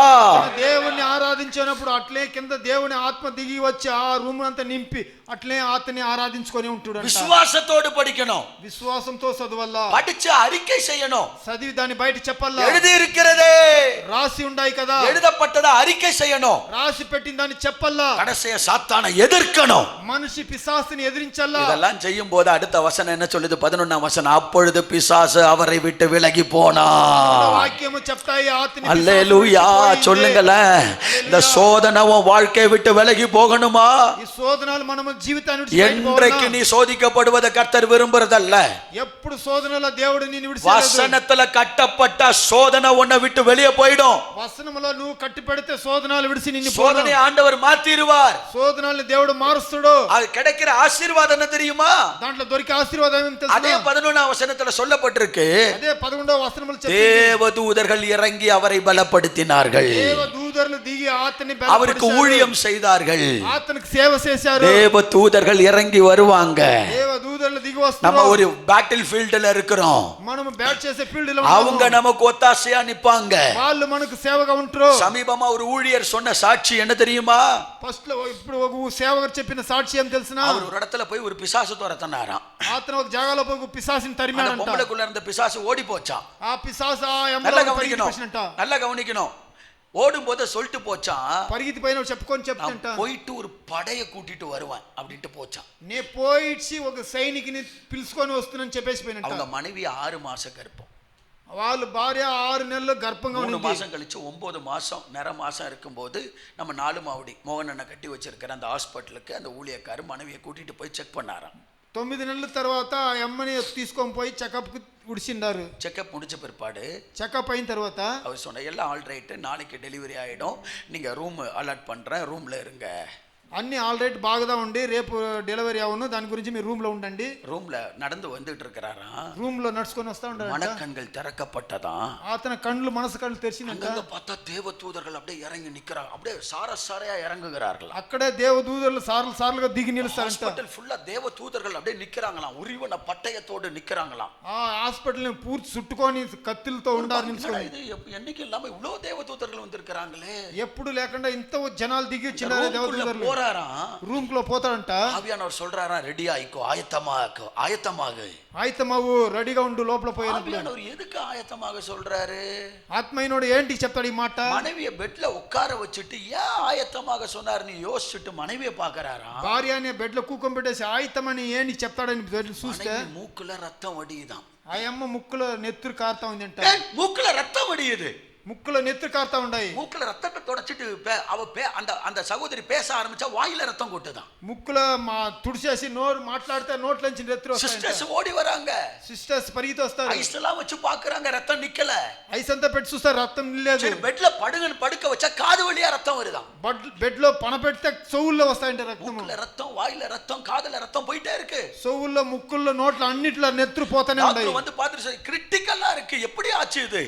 డాక్టర్ చూసే చెప్తాడు, క్రిటికల్ అయింది, ఇప్పుడు ఎట్లా நல்லாதானே இருந்தாங்க, బాగానే ఉన్నారు, எப்படி ஆச்சு, ఎట్లయ్యా, என்னையா பண்ணீங்க நீங்க, ఏం చేస్తారు మీరు, காப்பாத்த முடியாது, దీన్ని కాపాడు కాదు, ஒண்ணே ஒண்ணு செய்யணும், ஜிஹெச் கொண்டு போங்க, ఒకటి జిహెచ్ తీసుకోండి, బ్లడ్ ஏத்தணும், బ్లడ్ ఎక్కించాలా. உடனே ஆம்புலன்ஸ் கொண்டு வந்து ஜிஹெச் அனுப்பி விட்டாங்க. తక్షణ అంబులెన్స్ తీసుకొని వచ్చి జిహెచ్ తీసుకొని పోయిచారు. ஊழியக்காரர் என்ன பண்ணாரா, సేవకుడు ఏం చేసినాడంట, அந்த சகோதரிய தன் மனைவி ஆம்புலன்ஸ்ல ஏத்திட்டு அவங்க மாமியாரை ஏத்தி துணைக்கு அனுப்பிட்டு நீங்க போங்க, நான் இங்க இருக்கிறேன், எனக்கு வேலை இருக்குன்னாரா. అంబులెన్స్ లో ఆ అమ్మ కూడా వాళ్ళ అమ్మని ఎక్కించి హాస్పిటల్ పంపించేసి அந்த ஹாஸ்பிடலுக்கு பக்கத்துல மோகன் சி அண்ணன் ஒரு கார்டன் கட்டி வச்சிருக்கிறாராம். ఆ గార్డెన్ లో ఆ పాస్టర్ కట్టి పెట్టిండారంట. அந்த கார்டன்ல போய் முழங்கால் போட்டாராம். ఆ గార్డెన్ లో పోయి ముట్టి లేసినాడంట. முழங்கால் போட்டு கண்ணை மூடி ஆண்டவரே அப்படின்னா ముట్లు వేసి కళ్ళు మూసుకొని దేవుడా అని చెప్తే ஆண்டவர் கண்ணை ஓபன் பண்ணாராம். దేవుడు కళ్ళు తెరిచాడంట. 3 மாசத்துக்கு முன்னாடி படையோட வருவன் சொல்லிட்டு போச்சுல்ல ஒரு பிசாசு, 3 నెలలకు ముందు నేను ఒక గుంపుతో వస్తున్నాను చెప్పిన కదా పిశాసు, படையோடு வந்து நின்னு போராடிட்டு இருக்கான், யுத்தம் பண்ணிட்டு இருக்கான். అది పెద్ద సైనికుతో వచ్చి యుద్ధాలు చేస్తున్నాయంట. சொன்னாரா, இதுவாக்கும் இவ்வளவு பாதிப்பை உண்டாக்குனது இதுதான், யுத்தம் பண்ணுனாரா ஆவியானவர். అంతవరకు ఇదిదా ఈ కార్యాలు చేసిందంటే యుద్ధం చేయి. தூதர்கள் எல்லாம் உரிவன பட்டயத்தோடு பின்னால வந்து அப்படியே நிக்கறாங்களாம், நிமிர்ந்து நிக்கறாங்களாம். దేవదూతలు అంత పట్టయంతో వచ్చి நல்லா கவனிக்கணும்.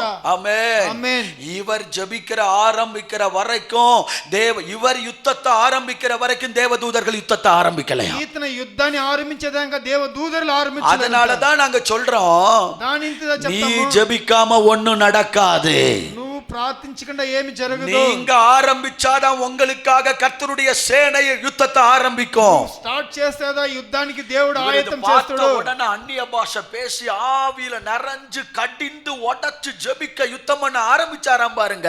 ఆత్మలో ఆతన యుద్ధాలు చేసేది. இவர் யுத்தத்தை ஆரம்பிச்ச உடனே ఈతన యుద్ధం స్టార్ట్ చేసిందనే மொத்த தூதர்களும் பாய்ந்து போய் யுத்தம் பண்ணாங்களாம். అన్ని దూతలు పరిగెత్తి వచ్చి యుద్ధం ஒரு చేశారు. பயங்கர யுத்தம் நடந்துச்சாம். భయంకరమైన యుద్ధం జరిగింది. 40 நிமிஷம் யுத்தம். 40 నిమిషాలు యుద్ధము. எல்லா ஆவில நிறைஞ்சு போராடிட்டு இருக்கிறார். ఆత్మలో నింపి పోరాడుతా ఉన్నాడు. 40 நிமிஷம் கழிச்சு வந்த பெரும் படை தோத்து தெரிச்சு பின்னால பின்வாங்கி ஓட ஆரம்பிச்சுச்சான். எல்லாம் 40 నిమిషాల్లో తిరిగి పరిగెత్తిపోయిందంట రిటర్న్. அதுக்கப்புறம் இவர் யுத்த ஜெபத்தை முடிச்சிட்டு ஆண்டவருக்கு நன்றி சொல்லிட்டு இருக்காராம். போன் வருதா. యుద్ధం ప్రార్థనని ముగించి అతను ఉంటాడంటే ఫోన్ వచ్చిందంట. ஹாஸ்பிடல் கிட்ட போயிட்டோம்.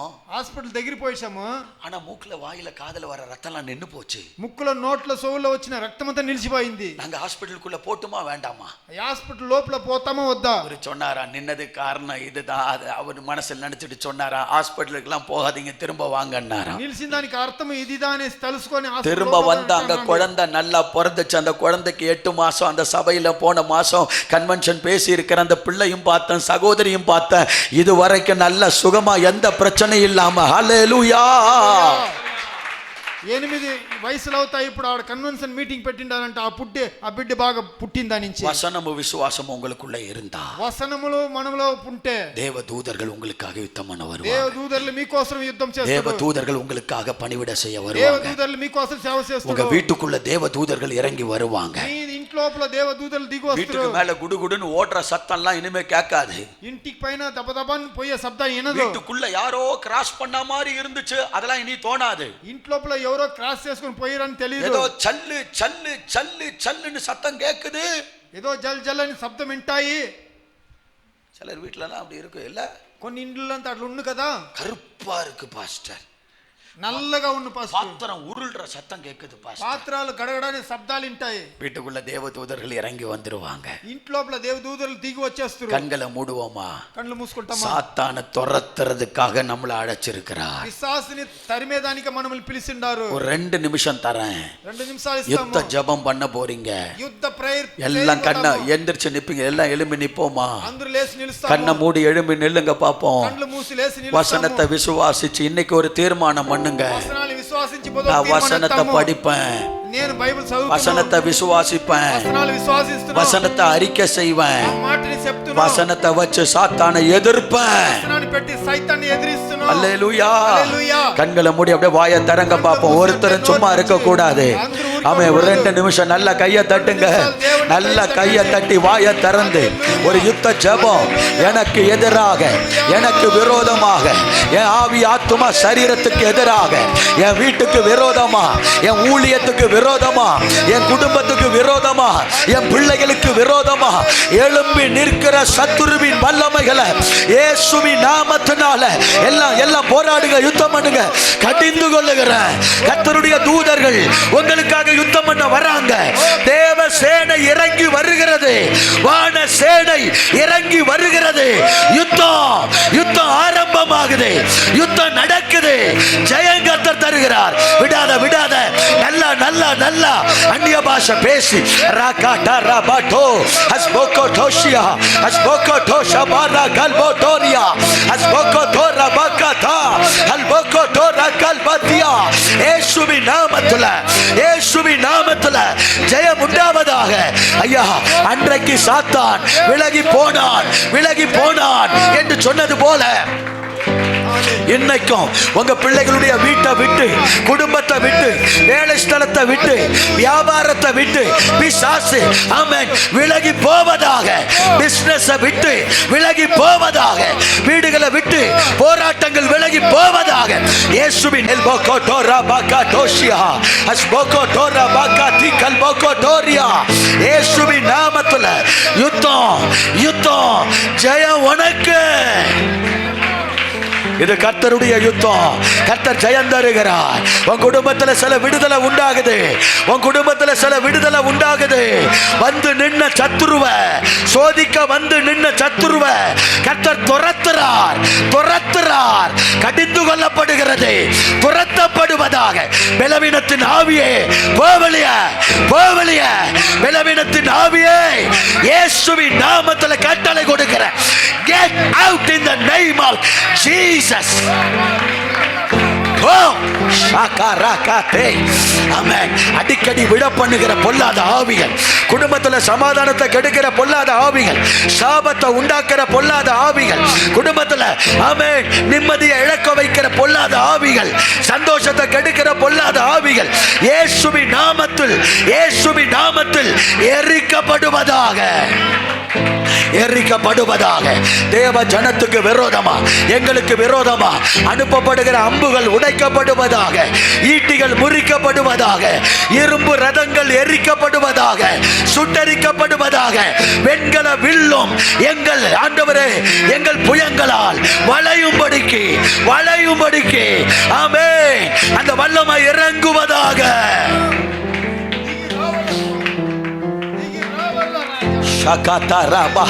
சில விடுதலையை பார்க்கிறேன்.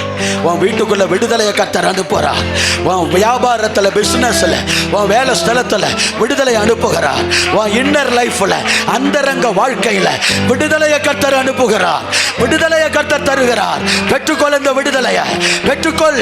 ஒரு யுத்த அபிஷேகத்தை உன் மேல கர்த்தர் வைக்கிறார். இனி சாத்தான் உன்னை எதிர்த்து நிற்க முடியாது. அவன் விலகி போனான், அவன் ஓடி போனான். இயேசு சொன்னார், அப்பாலே போ சாத்தானே. உன் குடும்பத்துல என்ன இருக்குன்னு உனக்கு தெரியும். நல்ல கண்ணை மூடி விசுவாசத்தோடு சொல்லுங்க பாப்போம். இயேசுவின் நாமத்துல சத்தமா சொல்லுங்க.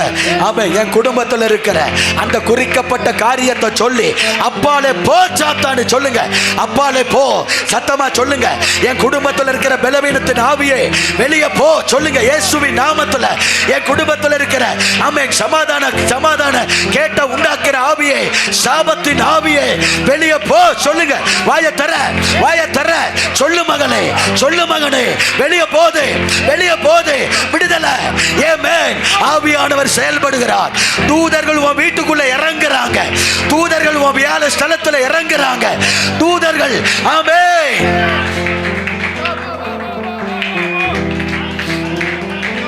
பாருங்க பாருங்க, 3 வருஷமா இஸ்ரவேல் பாலஸ்தீனத்தை அடிச்சுக்கிட்டு இருக்கிறான். 3 வருஷமா 1.5 லட்சம் பேரை கொண்டிருக்கிறான். 3 வருஷமா இஸ்ரவேல் அவ்வளவு ஆயுதத்தை வச்சு 1.5 லட்சம் பேரை கொண்டிருக்கிறான். ஆனா ஒரே ராத்திரி ஒரு தூதன் அசீரியரின் பாளையத்தில் இறங்கினான். ஒரு ராத்திரியில 1,85,000 பேரை கொண்டு போட்டான். 3 வருஷமா ஒரு ராணுவம் செய்யக்கூடாதத, ஒரு ராணுவத்தினால செய்ய முடியாதத ஒரே ராத்திரியில ஒரு தூதன் இறங்கி வந்து செய்தான்.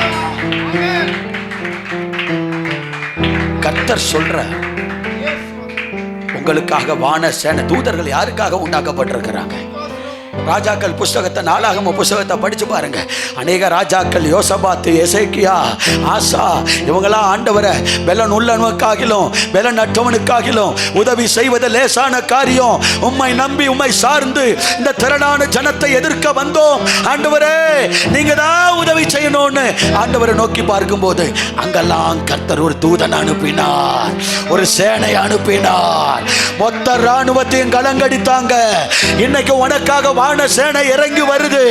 உனக்காக தூதர்களை அனுப்புகிறார். உன் எதிரிகள் சுட்டரிக்கப்படுறாங்க. உனக்கு விரோதமான சத்துருவின் வல்லமைகள் இன்றைக்கு இயேசுவின் நாமத்தில் அதம் பண்ணப்படுகிறது.